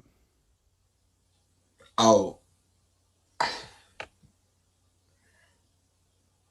actually can't right now. No problem. Well, you got a bunch of interviews. He sent me. I'm just saying, you guys keep your eye out. What I'm trying to say is, keep an eye out for Micah Dank. I've been out on like 70 different interviews. Oh, I know. You've been on a bunch. I'm just saying, if you guys are in the conspiracy world, you're going to see Micah again. So, I just want to give you guys the heads up and keep an eye peeled. And Micah, thank you for being on the Conspiracy Castle, my friend. Have a good evening. Appreciate you answering my question, man. And thank you. I'll let you guys back to it. Peace. And there's some people waiting to get in here. I'll let him on. I'll let him in. Okay, Spence. Let's let Spence on. It's Spence, you're on with Mr. Anderson, the man, the myth, the legend, the boss hog. Spence, what do you got for us tonight? You've come on off and on. I appreciate you being patient. What up? How we doing, everybody? How you doing, man? We're doing good. What's up? Nice. I'm just driving up on the highway, going up to like Elk Grove area. I wanted to ask that guy, but I guess he's done for the night. Oh shit! Is he round or flat? I don't know. He didn't say. I don't know. He never said. I don't know. Okay, so yeah, I wanted to. I told him I was. I mean, go ahead. You want to agree with him on? I'm interested. Sorry. Yes. Please go ahead. Yeah, sure. So yeah, I wanted to agree with him on a few things. Da Vinci and a couple of those guys were definitely around at the exact same time as Cesare Borgia. And, if you even just look at the name of Cesare, we can just start going right to Caesar and Caesar and Khazar and Khazarians and Chazarians. And if you read books that were written around that time by like Andrea Palladio, for example, they always start by sucking the dick of whoever is king. So, it started like, oh, for the glory of Cesare and all this stuff, Anyway, so that could be something where, possibly they wrote into history Julius Caesar and stuff like that. But I think probably he's right. I don't know if I came in a little bit later, but he's probably right if he claimed that Da Vinci painted Cesare as, the Christ figure. However, so to that say Christ he's not- figure, wait, so that Christ figure that's painting, that was Cesare, that was not Jesus? Is that the psyop? Yeah, I don't know. I don't know about that. You don't know, that but that's the conspiracy, is that Da Vinci actually painted not Jesus. he painted somebody, and it probably could have been Cesare because they do look similar, and that was the same exact time period when Catholicism was hijacked by Rodrigo Borgia. I mean, the whole story with Borgia, Pope Alexander VI, is that they didn't blackmail. They paid off a bunch of people in a really clever way during the the papal elections. They actually, so the story goes, was you know how they're there and they're in the cardinal college or whatever for like 5 days until they can choose. They get the unanimous vote. So Okay. they were essentially Rodrigo's up there and they're all locked in, but he has a pigeon, and so he's sending notes to Cesare, and then Cesare is down in the kitchen, and he's telling the cooks to put little notes into the chicken of whoever they need to whip for the vote, right? And then eventually, so they're promising them all this land as long as you vote for Rodrigo and that type of thing. So anyway, they take it over, and Cesare, as the bastard son, was looked down upon by Rodrigo for a while. So he was insanely motivated, and he ended up doing some incredible, feats and battles and all that stuff, and that could be written into history as well. If you play like the Assassin's Creed games, or you read or you watch the Borgia series on Netflix, you kind of get an idea. And who knows if that's all completely true, you know what I mean? But what's interesting to point out is that I think Micah would agree that the Bible was obviously, tampered with during that time. And the fact that we don't have primary documents readily accessible doesn't mean that they don't exist. I don't know if he's aware of the 1,000 years of fabricated history, which is directly to do with Iessa, who is... Tell me about the 1,000 years. No, go into the 1,000 years of... Just repeat what you just said, Spence. Right. So if you look at books, even printed to this day sometimes out of England, when they refer to 1800 or 1700, 60, whatever, sometimes they'll put an I-600 to signify 1600. And if you look at photos of the Vatican archives, for example, or many other ancient books,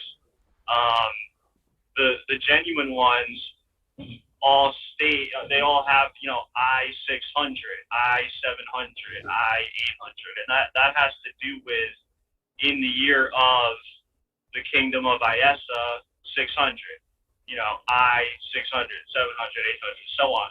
So, but what happened at, whenever there was some kind of reset going on, eventually all the maps changed, and suddenly they weren't using the I anymore. There was a J being used for a while, and by the way, that's why the stylization of the I and the J is similar in the Latin and Italian languages when you look at some of these old things. So it's kind of like an S and an F, that type of thing. So anyway, so what happened was the kind of Roman, Britannic, British Empire, imperial type of schools and everything, and monasteries where they were, recopying all these books, they got the directive probably by some kind of papal decree, to just copy the books as if it's, 1600 or, 1700 instead of I-600 or I-700. So they added 1,000? What, did they add 1,000 years? Okay, so they added 1,000 years to make it 1,000 years older. Yeah, and the reason for that is because, I don't know who started that idea. It could have been run through the Jesuits or some other group. But the reason for that is because you can steal a country that way. You can say, listen, our history actually goes back 1,000 years older than your primitive group was here for, and we've actually been running it the whole time. Here's the records, and you can show the people the records, and then just sort of, force people to burn their books, and before you know it, history has been totally rewritten, and the influence of, this kind of elite group of Vatican, College of Cardinals has entitled themselves to access all of your income, and they can set up a government in your country, wherever it is. And they were doing this all over the world. That's what the whole idea of the Roman Britannic Empire was all about, essentially. Well, I did the same thing when I got my fake ID because I wanted to be 5 years older so I could get alcohol when I was. So I did the same thing. But go ahead, sorry. Yeah, exactly. It's just related to a switching around of history, and the people get reset because they have no choice but to accept that narrative after a while. They just the books become, it's like saying today, like in the 30s and shit, when they said, oh, science changed it, now it's not flat, now it's a ball, Yeah. And then people just, because there's like some air of authority and it's like this top-down method, then people just kind of accept it. And that's the reason why all of these other religions followed suit, following the directives laid out by this Vatican think tank that was set up, in the late 1500s at the University of Padua with Copernicus and Kepler and all those guys, and Galileo and stuff, because the clerics from Islam, Judaism, Hinduism, all these groups, they didn't want to look stupid. So they said, okay, well, let's just, their high priests were basically like, we don't want to look stupid. We want to pretend like we had the globe model just as long as the Catholics did. So everybody switched their thing because they just, they were deceived into their ships over the horizon stuff. And, back then it's just like, how many proofs did you really need to think about, So all those religions followed suit, and that's kind of, the result is what we see today, where independently over the last, 100 or 200 years or so, that idea has become so deeply ingrained. A lot of people will say, oh, the globe model was just taught recently and inserted into the Rockefeller textbooks. That is also true, but the overarching theme started in the religious institutions as well. And Yeah, the Vatican started it, right, with the Big Bang. I mean, explain. You know a lot, Spence. How did the globe become hijacked by religion? Please explain that. You're really dropping the good gravy. You got to come on when you have better audio. This is really good, and we'll really dive deep. But how did religion? And why did, I guess you said they took the globe because they didn't want to be embarrassed? Explain that. That was really good. I was really interested in what you're saying. Yeah, I mean, like we've even heard from Muslim, I don't know what they call their priests and stuff, but we've heard accounts of that where people know, who are practicing Muslims today. Talking about clerics, Muslim clerics, maybe. Yeah, their priests and their clerics were, they didn't want to be left behind. They didn't want to look stupid. But you had another question. I'm just trying to get to some light. I'll pull over off the highway. They look better. Gosh, what was my last question? I just asked you. Well, it's the timeline, though, the lying of history, the dating. This is my question, though. And this is for Mr. Anderson, too. I'd like to get yours. How the process of transcribing, we know that they can do whatever they want to the Bible in the translation process. What do you think happened with the translation process, and who was pulling the triggers on the translation process that gave us the books that we worship today? I know that's a deep question, but Yeah, Anderson, you want to take that? You might have some more info on that. I wish I had my chart that I drew years when I was much younger of the exact canonization and the process that happened. But basically, the scriptures were transcribed into hundreds of languages, and the Catholic Church came up with the Latin Vulgate with, what's his name, Saint Jerome, and they basically banned any other version for like 1,000 years, or maybe 0 years if we're missing 1,000 years. But they basically banned, under the threat of death, any other version. You had to go to the Catholic priest who knew Latin, because the Latin Vulgate's written in Latin, and you're just a dumb peasant who had to go to the priest who knew the dead language of Latin. So you had to get the word of God from them. And then eventually you had people like Wycliffe and all that going all out to try to get it in other languages and pissing the Pope off and all that. But so they wanted to hijack God at first, or is it because they were trying to hijack God, or did they not have the infrastructure to make copies of books? Like, what do you think it was? They definitely didn't have the infrastructure. And that's like what I was talking about earlier with not having primary references.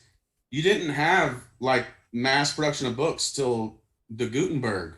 So if they didn't have pen and paper, how is it that there's this university type of look at the Bible at that time? I don't think there was. I think it was a lot. Well, those were copied by hand through the establishment of monasteries. You know, the monastic, the monks and everything. That was their one and only purpose, was to copy the Latin books. You know, and they were also just, you know, they had monasteries everywhere, all circling around the entire Mediterranean, all the way up into the island of Albion, you know, Britain. They were everywhere, and so there are thousands and thousands of Latin manuscripts that were copied by hand. But I wanted to point something else out with the inception of the inception of the globe deception. There's oftentimes in paintings and stuff, especially from the kind of Renaissance era, you know, or the, you know, 1500s, 1600s, and so on, and way before that as well. There were tools, which you can probably still find today in antique stores and whatnot. There was armillary spheres and astrolabes, and these tools were used for navigation essentially, and the tracking of the sky clock, or whatever you want to call it, using sidereal astronomy. And the way that it worked was it's literally a dome over a flat Earth representing the firmament, and so you could do all sorts of mechanical things. It's extremely complex tools. But what happened was those tools, which are represented everywhere in paintings from that time period and before and after, are you know, essentially depicted as globes. And so that's there are a lot of astrolabes. There are a lot of astrolabes in old stuff, right, and we don't ever see them now. So you're telling me that's the psyop now, is they're depicted as globes and not actually astrolabes that describe the astrological patterns in the sky? Yeah, if you go onto Wikipedia and you search for, you know, you'll find just like, whenever you go into this kind of sphere and you're just doing research, you'll find information about like Ptolemy and all these guys, you know, from well, Ptolemy was geocentric, right? But, you know, it's like they're depicted holding this globe-shaped thing, and that's what they'll tell you it is, but it's not that at all.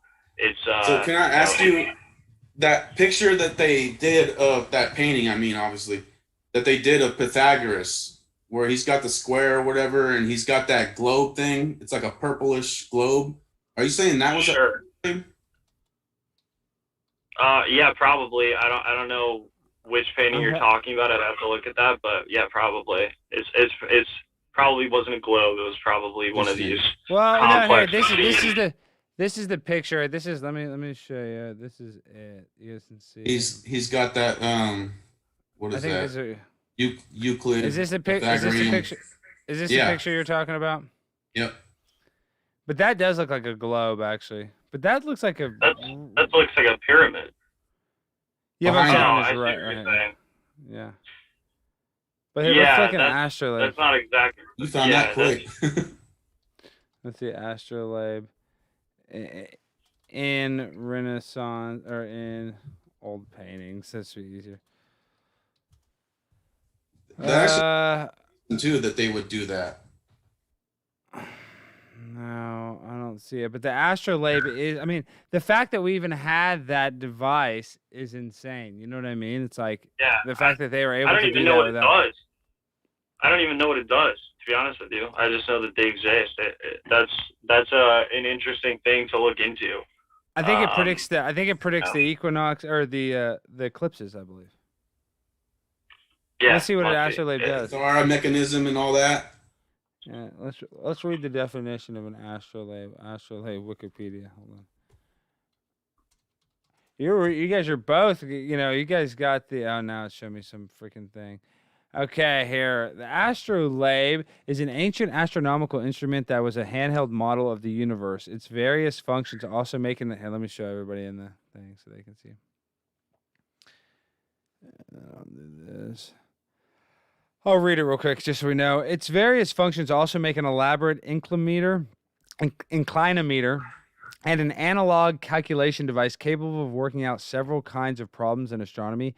Historically used by astronomers, it is able to measure the altitude above the horizon of a celestial body, day or night. It can be used to identify stars or planets, to determine local latitude given local time, and vice versa. To survey or to triangulate. It was used in classical antiquity and Islamic Golden Age, the European Middle Ages, and the Age of Discovery for all these purposes. The astrolabe's importance comes not only from the early developments into the study of astronomy, but is also effective for determining latitude on land or calm seas.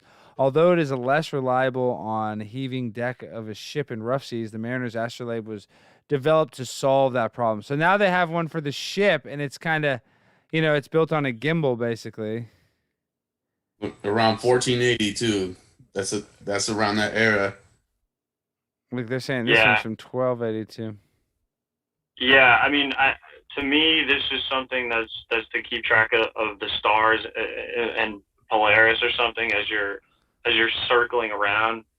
Because if you think about east and west being perfect circles around the center, wherever that is, the North Pole, and Polaris being directly above it, all you have to do to navigate is put Polaris on, either the port or starboard side. That's why it was called the port or starboard side, because you would just have the North Star over one of these sides, and then you'd be able to know if you're going east or west at night. They did that for thousands of years with no problems. Well, I'm sure they have problems. But it worked very well. For many years. Yeah, and I'm sure that device is related to what they mentioned about the latitude and longitude positioning. I think that first article, that first paragraph I didn't get any info from that. But if you look at our Miller spheres, that's a totally different thing than the astrolabe and more like what I'm talking about. It makes sense that they would have to globify the astrolabe. I mean, it's just logical when you're doing a psyop. That's such a fun thing that everybody understood back then, I'm sure, at least travelers. So they had to globify it, just like they wrapped it around the globe for the NASA thing. Dude, you look like you're on a space station right now. Is that chair comfy? It is. I know, it's all rocking. That chair is nice. Okay, God's Gun and Glory, welcome to the Conspiracy Castle. I see you smoking the cigarette. Is that a Camel cigarette? Is that a Marlboro cigarette? What brand of cigarette and flavor of cigarette is that? Is it a menthol? I like menthol when I smoke. It is a Canadian classic. Goose. What the fuck is that? Those cigarettes are free. They give you those for free because they want whoever smokes them. They want to die early, right? Is that the? I'm just kidding. But what is Canadian Goose cigarettes? Why aren't you smoking Marlboro like a real fucking smoker? No. Or Camel? You're cutting out. God's gonna glory. Are you there? I can't hear you. Your mic's connected. It's because you have bad internet, I think. Your internet's not good. You're not on Wi-Fi. We all Jennings in one way or another. Hold on. God's gonna glory. I'm about to have to let you go. Are you there? Yeah, his audio. Hold on. Triple G. Spencer's driving all this gravy, and Mr. Anderson, and now you got to come on here and slow it down. All right, come on, Triple G. There we Triple go. G. Can you hear me? Yeah, you sound good now. You sound good. So what's happening, my friend? Welcome to the Conspiracy Castle. You have any questions for Spencer, Mr. Anderson? Well, yeah, like one thing is they're talking about like astrology and God, right? And like Jesus, essentially, right? So like you got to get past a couple questions first, right? Like, so do you believe that there's other planets? If you're saying that you believe, what do you mean by other? Because we're not on a planet. Yeah, I don't know if we could have a flat Earth discussion. I'm a flat earther. Don't get spooked. Don't worry. Do you believe that Saturn, like the Saturnists? I don't know if the video is even coming through. If you guys can see me through the video or not, but I had to do what I could do. Okay. Sorry, I wanted to be on the video, but I live in the boonies, so there's no planets, right? So like the knowledge of the stars. No. Sorry, because I'm not saying there's no planets. I'm saying Earth's not a planet. But go ahead. What are you saying? Oh, okay. So you believe that there's other planets? Do you believe in outer space? Well, the word planet the word planet is Greek for a wandering star that's wandering above the Earth. So that's why I say there's no way the Earth can be a wandering star above the Earth. That would be crazy, right? But Triple G, you might be confused. The original guest on the show is not on the show anymore. But you can ask. Obviously, this is a group discussion. We encourage that. But I don't know if your questions were meant for the original guy, Micah, or if they're meant for all of us. No, not Micah. The other guy there. He had a beard. Shit, I forget his name. Mr. Anderson, the guy right there. Josh. Yeah, Mr. Anderson. Yeah, I'm sorry for interrupting you, man. I was just answering the planet thing just so that you knew what dialectical ground I'm on. No problem. Yeah, I know a lot of people get into semantics. It's no problem. I used to as well.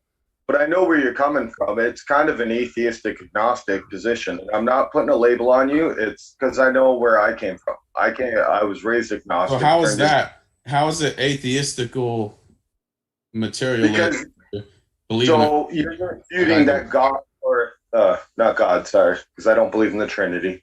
That's okay. I'm not putting anything on anybody. It's all good. I'm just saying you don't think that Jesus was a living man, although that there's more historical evidence. No, I said the opposite. That's why I came onto the show to ask him the question, because what I'm saying is Jesus did exist, and that the Catholic Church was sun worshipers who tried to frame him as a zodiac deity. But there was... okay. Right. Yeah. The other guy said he didn't exist. He was the one that... He's saying from the get-go that he was a zodiac deity. I'm saying he was framed as a zodiac deity by the Catholic Church. Oh, okay. Yeah, I thought you were in on... Yeah, I misunderstood you. I was like, whoa, wait a second. Jesus was a living man. He lived for 30 years as a normal man, as a carpenter. Like... There's historical telling. That's why my question to him was, why did the Pharisees hate him so much if he didn't exist? Well, here, all right, go ahead. No, go ahead, Spencer. Spencer's been dropping the good gravy. Spencer, you go. All right. Okay. Yeah, let me jump in here for 1 sec. I actually believe that Jesus is way more of a prominent figure in history than a carpenter for a humble carpenter for 30 years that was crucified. I think that actually he was the celebrated ruler of the kingdom of Iessa, and that he also was crucified and everything. But they tried to they gave him the story, but also tried to make it make him a way less prominent character, because there's plenty of evidence if you go to I think it's Mind Unveiled's channel on YouTube, or you could probably find it from there. I'll have to get these links and everything, and so I can be prepared for next time. But he's literally, dude, he's on all these the playing cards and all this stuff. He's like the king on the playing cards. I mean, it's all been just erased, but he's literally there's so many depictions of kings, European kings from all over, like all over Europe, literally, and they all look like him. They all look like Jesus, like the same dude. And that's why I think there was this kind of hijacking going on of his story, because the Saturnian worshippers or whoever, and I'm not so experienced with that, but I think that they didn't like him or something, the Pharisees, whoever you want to call it, and so they created this story to be to make him lesser than he was, and to get rid of him. And he was just trying to do the right thing, and it's just like, I agree. Yeah, so I think that's my opinion on that. But I wanted to kind of open up the discussion also to the planets. I mean, what, the wandering stars, what are they? Because I don't really know. And it's like, I've looked at only Saturn through a telescope, and it is its own light source, and it's a really profound experience when you look at it, because I happened to be in college at the time, so obviously we're learning about astronomy and everything, and so you couldn't say anything, but I remember going up on the roof at night at like midnight with our class, and they set up the telescope and we're looking at Saturn, and to me that was kind of like an initiation ceremony almost. It's weird because the whole during your school? That is weird. Wait, hold on, Spence. Y'all had a midnight class? They never do that. So for astronomy, I guess I didn't take astronomy. I took like geology or something for my whatever science credit. Did you go to Columbia or what? I'm saying, what do they do? They make y'all come in for I mean, I get how a college can do that. They say for once a semester or something, you have to come in and look at but at midnight, you have to do it at midnight. Explain your experience looking at midnight, the whole thing. Well, how the syllabus, how it worked with the class. Explain that. So, yeah, it was on a private school in New York, which is like essentially New Rome, and these guys are, that's just how they operate. I'm not judging them. I still love people, your college, that's fine. Yeah, that's interesting. But it is weird though, because I've heard opinions about the kind of squaring of the circle, Freemasonic idea related to these Saturnian things, and so when you're wearing a cap and gown, that's the square on top of the circle, and somehow that's related to these Saturnian ideas. 100%. But anyway, it's like the actual thing that you see up there in the sky, it's like, what is it? And I have no idea. I have no idea what that thing is. Like, even to this day, I just like, we talk about these wandering stars, but what are they? Like, they're saying they may or may not be sentient. So I don't know. I mean, I would appreciate even just some speculation Go ahead. So you're saying that you're looking through telescopes and stuff, right? Yeah. Right. Well, you were in class, so you were using like the advanced telescopes, right? Well, all those images are given to you from a mirror reflection. Right, and it's not even a flat mirror reflection. It's an openly emitted. It's a half a spherical. The end of it that you're looking at is literally like a fisheye lens.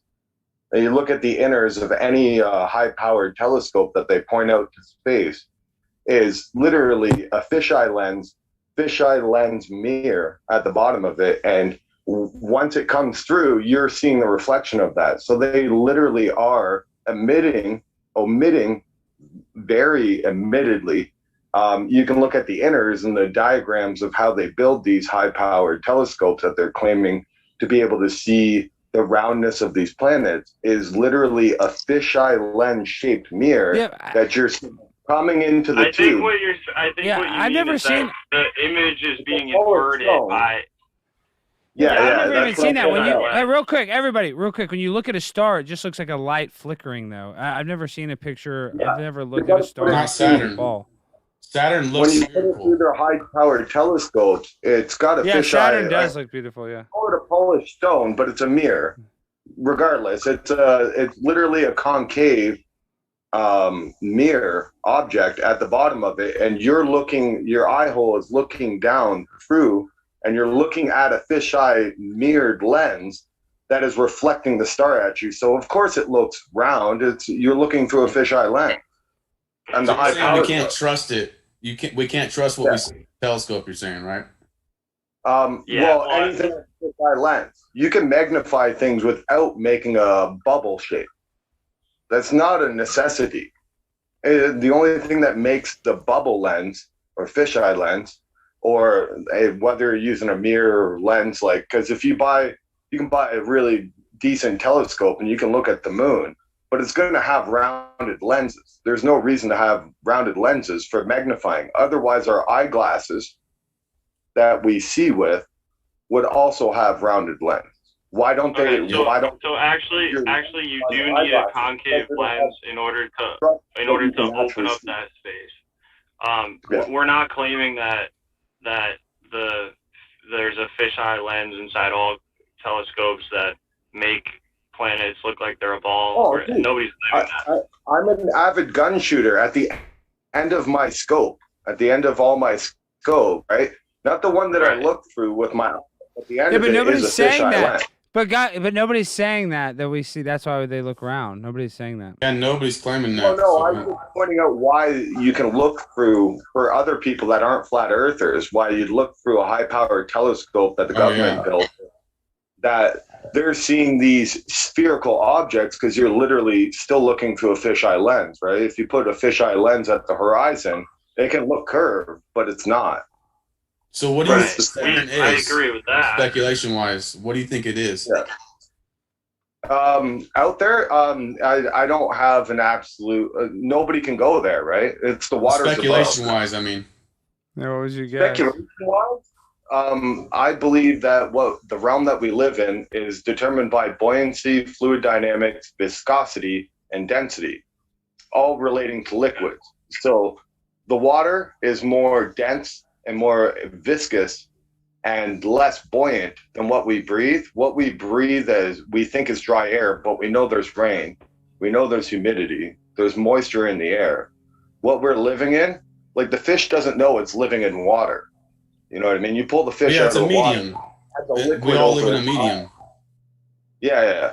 But I'm saying that just because they call it dry air isn't dry air, because when you actually go to a part of air that is dry, your nostrils dry out, your saliva dries out, you start getting a dry, scratchy throat when it is actually dry, right? Like in the desert tundra. And the moisture isn't completely gone, but I'm saying that we actually live in like a super fluid, but there's another fluid above us, right? The waters, the heavens above us, right? The solid ceiling above us is another liquid, right? So like everybody's seen the viscosity and the demonstrations of science of showing that there's different levels of liquid that create different layers.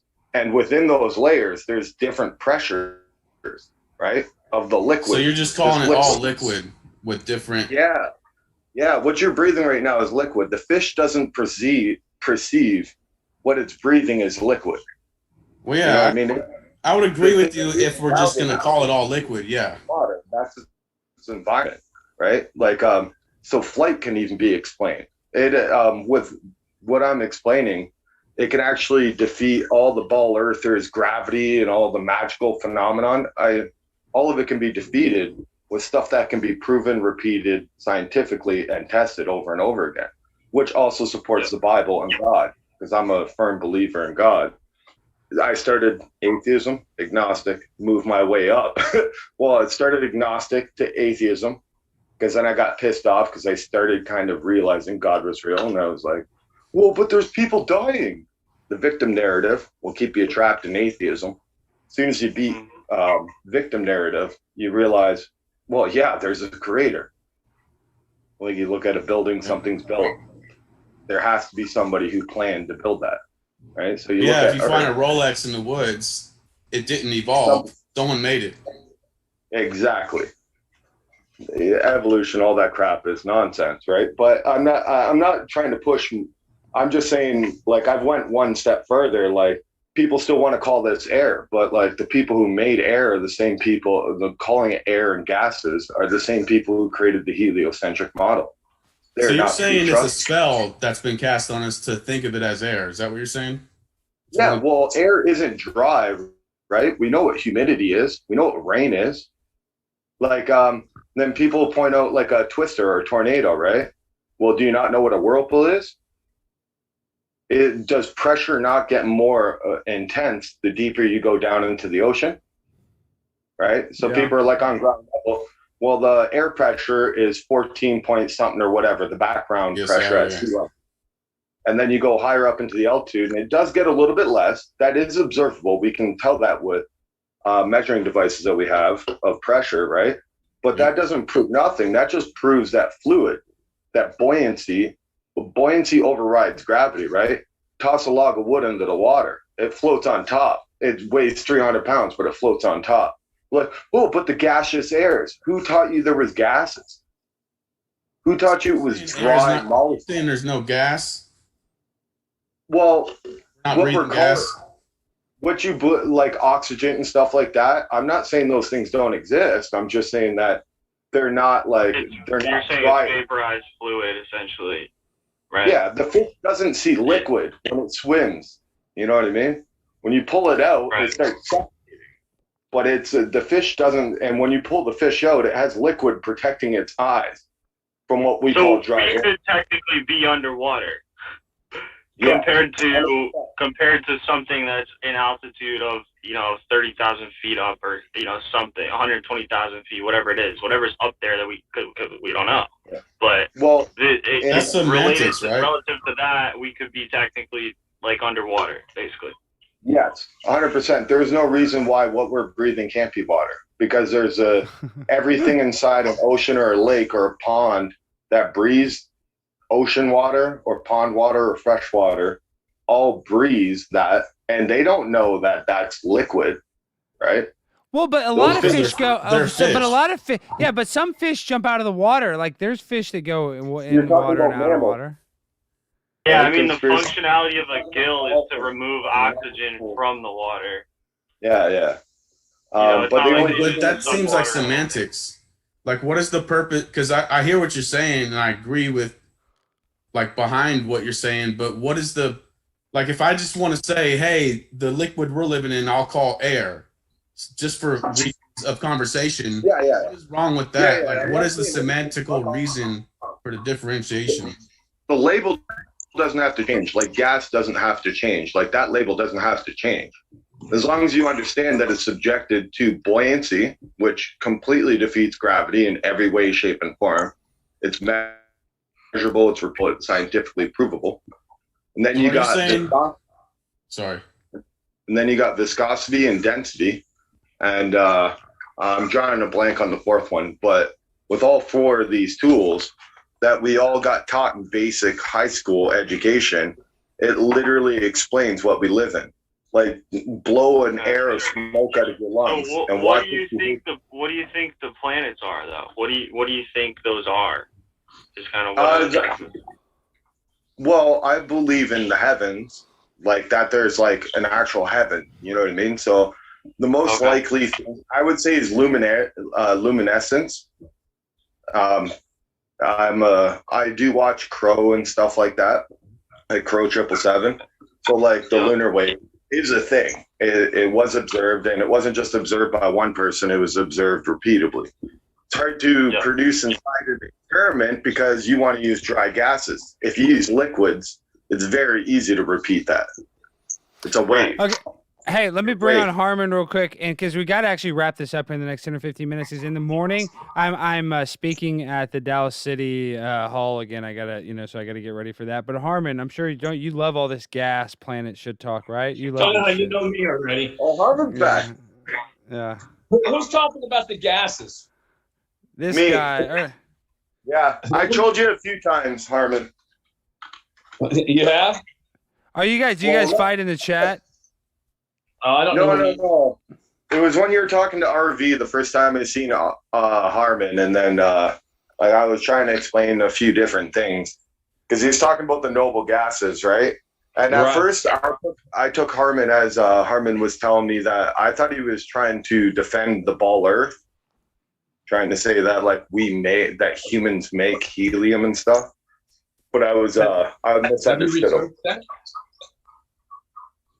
Let Harmon go. What do you have to say, Harmon? No, let him finish. I want to hear what he said. I want to see what he said. Yeah, I misunderstood what he was saying, and like RV, what I'm assuming, I don't. Me and RV aren't tight or nothing. I'm just a nobody, but I'm just assuming RV was taking it the same way I was hearing it. Like being challenged on something he's preaching as the truth. When I say you cannot find any of those noble gases in nature, go up there and get me a cup of helium, get me a cup of radon, get me a cup of xenon or neon. Do it. Well, it all comes from nature, right? Like so where does carbon come from? Burning plant material. Yeah. Man-made. Yeah. Right? Like Helium's lightning man-made. from God. It's like you're saying fish are breathing. Lightning from God in nature, it creates carbon, right? Before we ever burnt anything, before humans had the power of fire, right? Who knows? Whatever the story we have comes from since they did the Gutenberg printing press, everything we got came from them. So that's only knowledge we have. It only goes back as far as we can trace it there. Anything before that is just their story. That's fair. And the keepers of the key to the knowledge are what we call the Freemasons nowadays. Oh, who knows if that's where they want to lead us. I tell you, 23 years working in the prison system, you never knew who the shot caller was. You never know who the real ones are. You always know the workers. Yeah. I took you wrong. I heard you on a different cast with conspiracy theorist Harmon, and Conspiracy Castle, and I thought you were saying something different. I thought you were trying to defend the ball Earth, and I was like, what? No, I was trying to say. I asked if you remember what got RV mad. I said, how much of the heliocentric model do you believe? And he answered, snap answer, 0. I said, then why are you promoting gases in the sky? That comes from the heliocentric model. Yeah, that was like kind of a pissing match. Okay, hey Harmon, I have you guys all on, and we all have to come on again and really talk this out. But this is what I was gonna say tomorrow. I want to get your opinion. You guys are gonna think I'm crazy. You guys are gonna say you're a fucking idiot. It's gonna be so stupid. But tomorrow in my speech on March 11th, when Governor Abbott opened everything up, the Dallas mayor closed all public utilities, including the public parks. And so I'm gonna go on tomorrow, and I'm gonna tell a story, recreate a story about how because of the mayor, they in the closed bathrooms of the parks, I pooped my pants, and I'm gonna blame I knew it was him. coming. And I'm gonna say that my poop is on your hands. And what does this have to do with the public health issue? I'm covered in my own fecal matter, and I want to be dead serious, like as serious as a heart attack. So mad, people are gonna think I really pooped my pants. Obviously, I never pooped my pants, so that's why I'm. But you bringing have it here. to follow through, man. Well, that's what I'm saying. I only told this to my mom. I was like, Mom, I think I'm going to say this poop joke, and I'm going to blame it on him for closing the public facilities. And she said that was dumb, but she didn't say not to do it. But I'd like to get Harmon. What do you think about that? I can see your body language. You don't like it already. No, poop's always funny. Dude, if that doesn't make them laugh, like if I say this, if that doesn't make them laugh, me blaming him for crapping my pants while I was out walking at the park. I walk there every day, and I have pictures of the closed bathroom signs. I'm going to pull it on my back. Like it'll say bathrooms closed. And I'm going to explain the whole story because this really did kind of happen. And what happened was on March 11th, I had to go. Luckily, I made it to a freaking porta potty, but I'm going number 2 in a porta potty. That's almost worse than crapping your pants at the end of the day, really. It's almost less sanitary. But what I'm saying is, so I'm running. This is a true story, or jogging or walking, whatever you want to call whatever my exercise was. Missed the porta potty. I'm like, oh well, I don't want to go in the porta potty anyway. There's like an outdoor real bathroom. I'll wait there.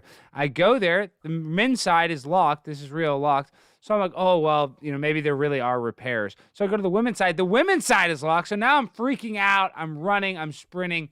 I do get to a porta potty and go number 2, I asked the park attendants, whatever the Parks and Recreation Department guy, they said they were told to close all the public bathrooms. So I just don't understand how that is a coronavirus necessity, like how that stops the spread. Well, you should see on the golf courses. You got quite a few old guys in there. It's already got colostomy bags, and they closed all the bathrooms on the golf courses, like on the public ones. Wait, in the public golf courses, they did that too? Yeah, they closed them since day one.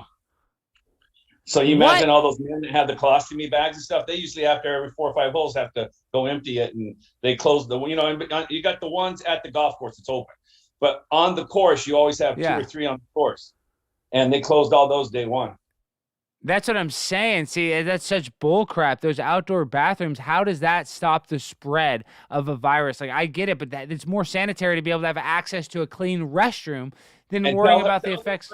Tell about the people who have the elderly who like to enjoy the park and have to do their medical stuff with their colostomy bags and stuff. That's the seriousness.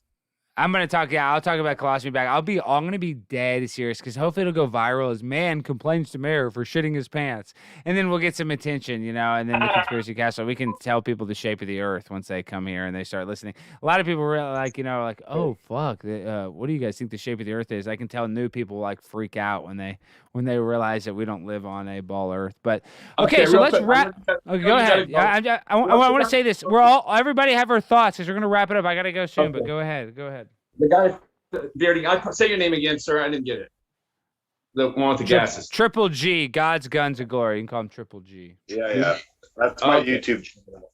So you see where I was coming from then when I was trying to say, because RV always does that. I know he always says something about the eye of the needle.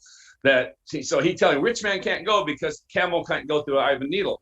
The eye of the needle was where they didn't want camels in. It was a real small opening arch. And camels could get in, but they had to get them on their knees and drag them through. That's what the eye of the needle is referring to. So it's possible to get them through, but it was very hard because they didn't want dung everywhere in the cities. And so there were places that they kept camels out of. Wait. You think the eye of the needle is literal? Wait, explain that again, Harmon? What is? I've listened to him several times. He thinks it's literal. But in the Bible, he thinks a camel is able to go through the eye, so he thinks rich people can get in. He says a camel can't, so rich men can't go to heaven. It's a metaphor. Yeah. But he took that literally. I'm sure he knows it's a metaphor. Hold on, let Harmon go. Let Harmon go. What I tried correcting him on was that he said that to him, rich men can't go to heaven because of that metaphor. Because it's impossible to go through the eye of a needle with a camel. But the eye of the needle were just arches in cities where the camels couldn't get through. Yeah, true. Yeah. And that's what that was. If you were a traveler, you had to tie up on the outside of the city. But I was going back to where you had camels and places that you had camels. But I'm not an RV fanboy. Like, don't get me wrong. No, I'm not really picking on him. I was really just talking to him. I just was trying to say, I guess I kind of trapped him when I said, what part of the heliocentric model you believe in? He said none. But I knew he was quoting things that pertain to the heliocentric model. And I just trying to point that out. And I guess I did it kind of sharply and I could have done it more. It wasn't that. Even I was sitting in the background, dude. It sounded like you were trying to defend the heliocentric model. I get well, what it's just now we got it, guys. It's just we get things misconstrued. Harmon's definitely not trying to do that. Well, I'm happy we got that. We killed that. We beat a dead horse to death. All right, I'll let you go. Harmon's all right. Take care. All right, see you, Harmon. I'll talk to you soon. Hey, Harmon, thank you for being a supporter. You're one of the best. I'm excited for the patrons-only stream. I just want to say thank you, Harmon. You're always one of the best supporters. But you can, okay, see ya. Okay, Triple G, what do you got to say before you go? Well, nothing much. Actually, there was one thing. You were talking about the pooping in your pants? Yes, Poopy sir. Pants? Me. Poopy Pants. Yeah. Alex Stein. Way back, like 10 months ago on my channel, I have it's dated for the date. It's like April something or other. Anyways, it was the day I lost my job because they did the lockdown in Canada. I was trying to go to work and I found out that my job was no longer available for me. I went to the hospital that same day because of Flat Earth Fokker. And he was doing it over in Vancouver because I'm up here in Canada. I love Flat Earth Fokker. But why did you go to the hospital because of him?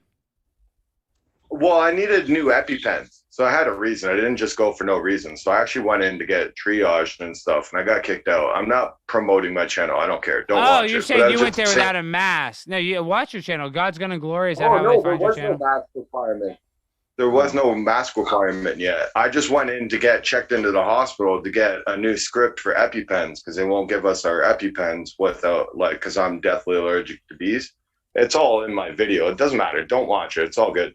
But what I was pointing out is that I went into the public entrance, told them that I had to use the washroom, and the hospital in Canada, in Hamilton, Ontario, denied me to just use the washroom. Denied, and I have them all on video, and they're like, so what you're telling me is that the public no longer has hospital access to the hospital that we pay for because our taxes pay for the hospital, right?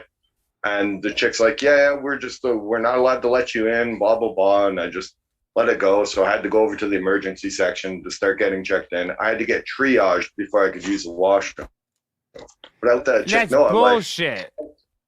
I'm dead serious. I have it on videotape. It's on my channel. It's the date is first. I got other stuff on my channel that's newer, but yeah, it's 10 months ago.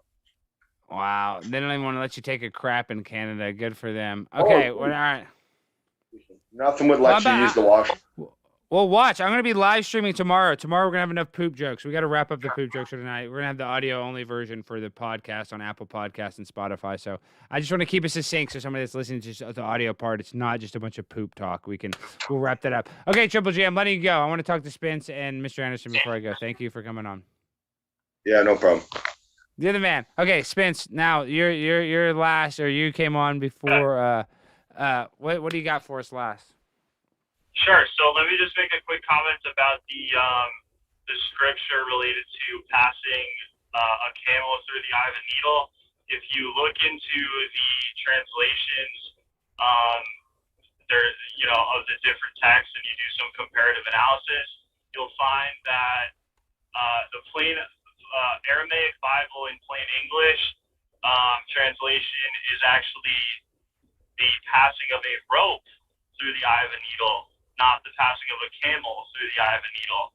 And it's because camel and rope are extremely similar in the Aramaic as words in the Aramaic language.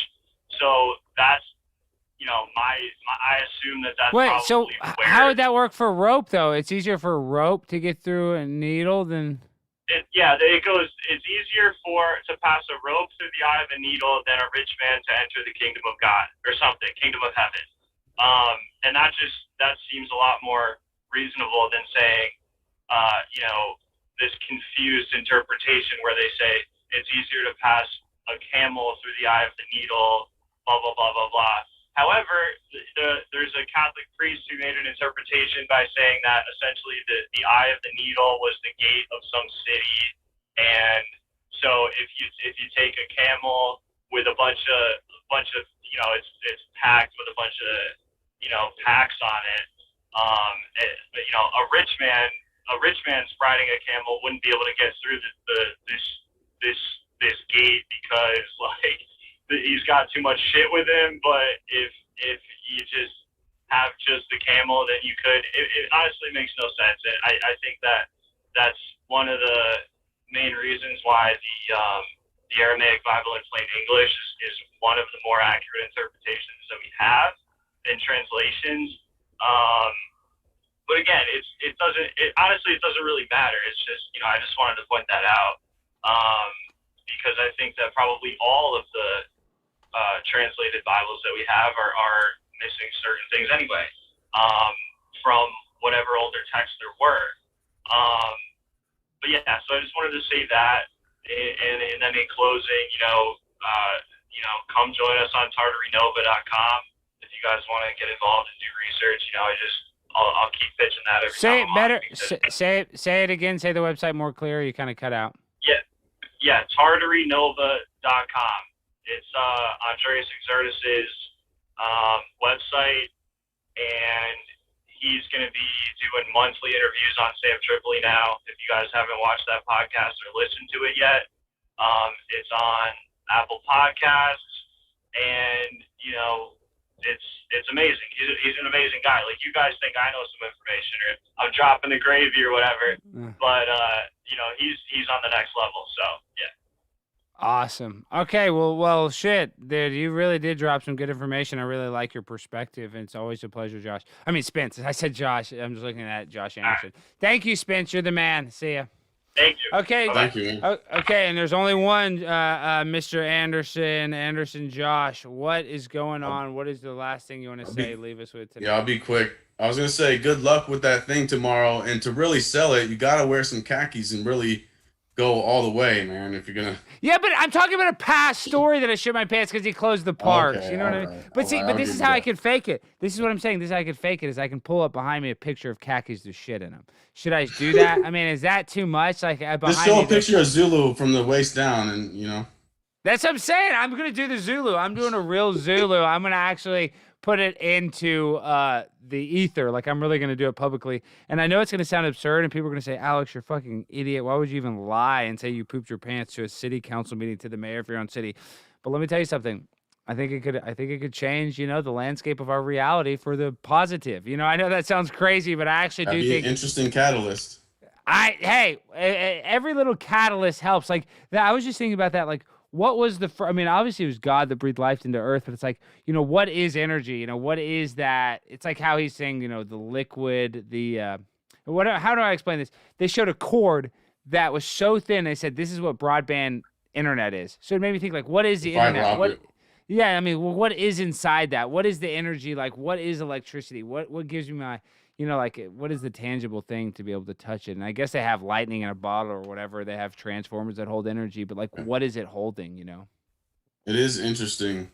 And I wanted to say too, after I was on your show for a few minutes the other night, there was someone named Miss Busy. It might be someone who watches your show, but she dropped a really nice comment. I want to say shout out to her. There's some other people who left comments too that I still got to read.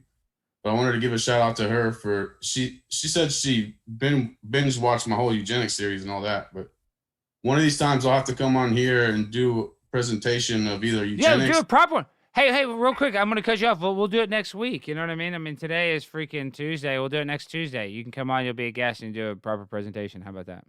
Okay. So it would either be race. Well, if we did the LGBT one, it'd probably get your channel deleted. But the origins. Well, try to do one that maybe won't get the channel deleted. Yeah. But eugenics or race being invented like 225 years ago. Well, okay, explain that. But I gotta let you guys. But what do you mean race is invented? So what the fuck? Were we all one race? What is that? That's my opinion based on the facts. You look into Christoph Miner, Carl Linnaeus, and more importantly, Johann Blumenbach, who had the 5 races that really maintained all the way till today. It's all pseudoscience. It's just as goofy as heliocentrism. There might be real science in the future about it, but I haven't seen it yet. And that was so right. 25 years ago. And they said that the perfect species was the Caucasian, which was the Asiatic who came down and lived in the Caucasus Mountains, aka Khazars. So magically, these Khazars are the perfect species, and they want to use it as eugenics to get rid of every other race, basically, and homogenize all the whites into Caucasians, even though Caucasians are a tiny minority of white-skinned people. Well, I think it's so true, though, that that's what they want. They want us to all be one race and one religion. And, like, if humans were to live for 1 billion years or whatever, wouldn't we all be one race one day? I mean, wouldn't that mathematically have to happen? Yeah, and it's fluid to a degree. Environment has a lot to do with it. I don't know if you've ever seen Bruce Lipton's Biology of Belief presentation. That's an absolute must-see.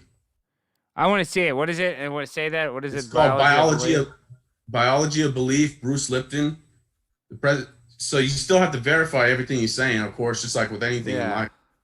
It's very. You got to take it with a grain of salt. Yeah, but it's a must-see, I would say.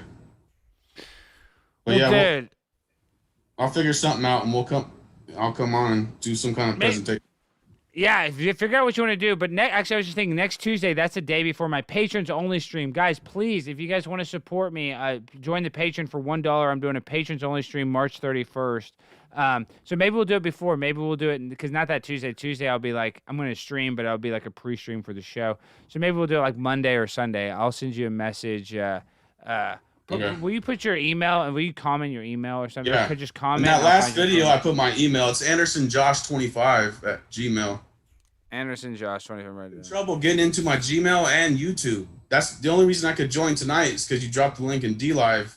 And for some reason, my computer's let me go to DLive, but not other sites.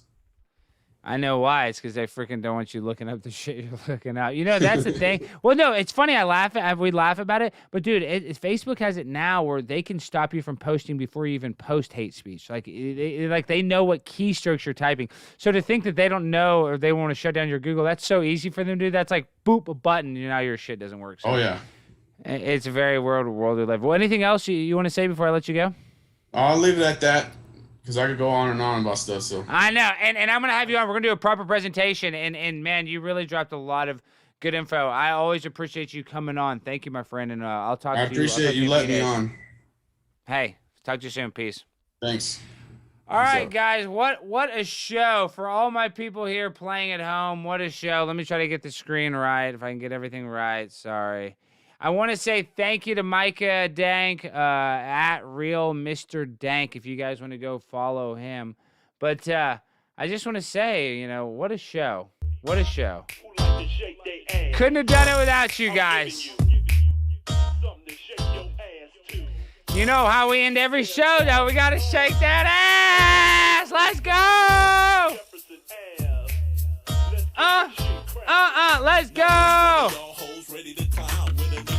It's Primetime 99, and I just want to say I love each and every one of y'all. Thank you for watching. Oh, and remember, patrons only stream. Please go join the Patreon. $1. I know Patreon sucks, but I'm trying to make some money. I'm trying to make a living. Help a pimp get some shrimp on a blimp. Help a player out. Support the Patreon, dog. Support me. I need it. We're trying to grow. And I'll be live tomorrow morning Tomorrow I'll be speaking tomorrow morning at the Dallas City Hall meeting. I see Brian Saving in the chat. Brian, we got to do an interview this week. Brian, can you come on tomorrow night? Can we do the interview? Why have you here? Can you come on and be my guest tomorrow night, Brian? Are you free at 9 p.m. Central Time? Brian, while you're in the chat, let me know. I'll send you a Skype message. But tomorrow night, we'd love to have you on Wednesday night or Thursday night, Brian. We'd love to have you on. Our guest on the Conspiracy Castle. You haven't come on. But tomorrow I should be live in the morning, so it'll be like, I believe the city council meeting starts at 9 a.m., so I'll probably start the show around like 8:30. So, come on, guys. Let's go, baby. Let's go. All right? So let me just tell you this. It's Primetime 99, Alex Stein, on the grind all the time. I just want to thank you all for the support. I want to thank you all for watching. And I want to say this, guys.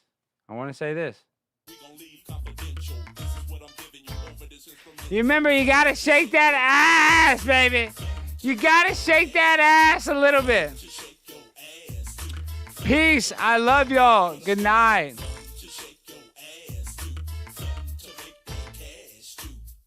Shake your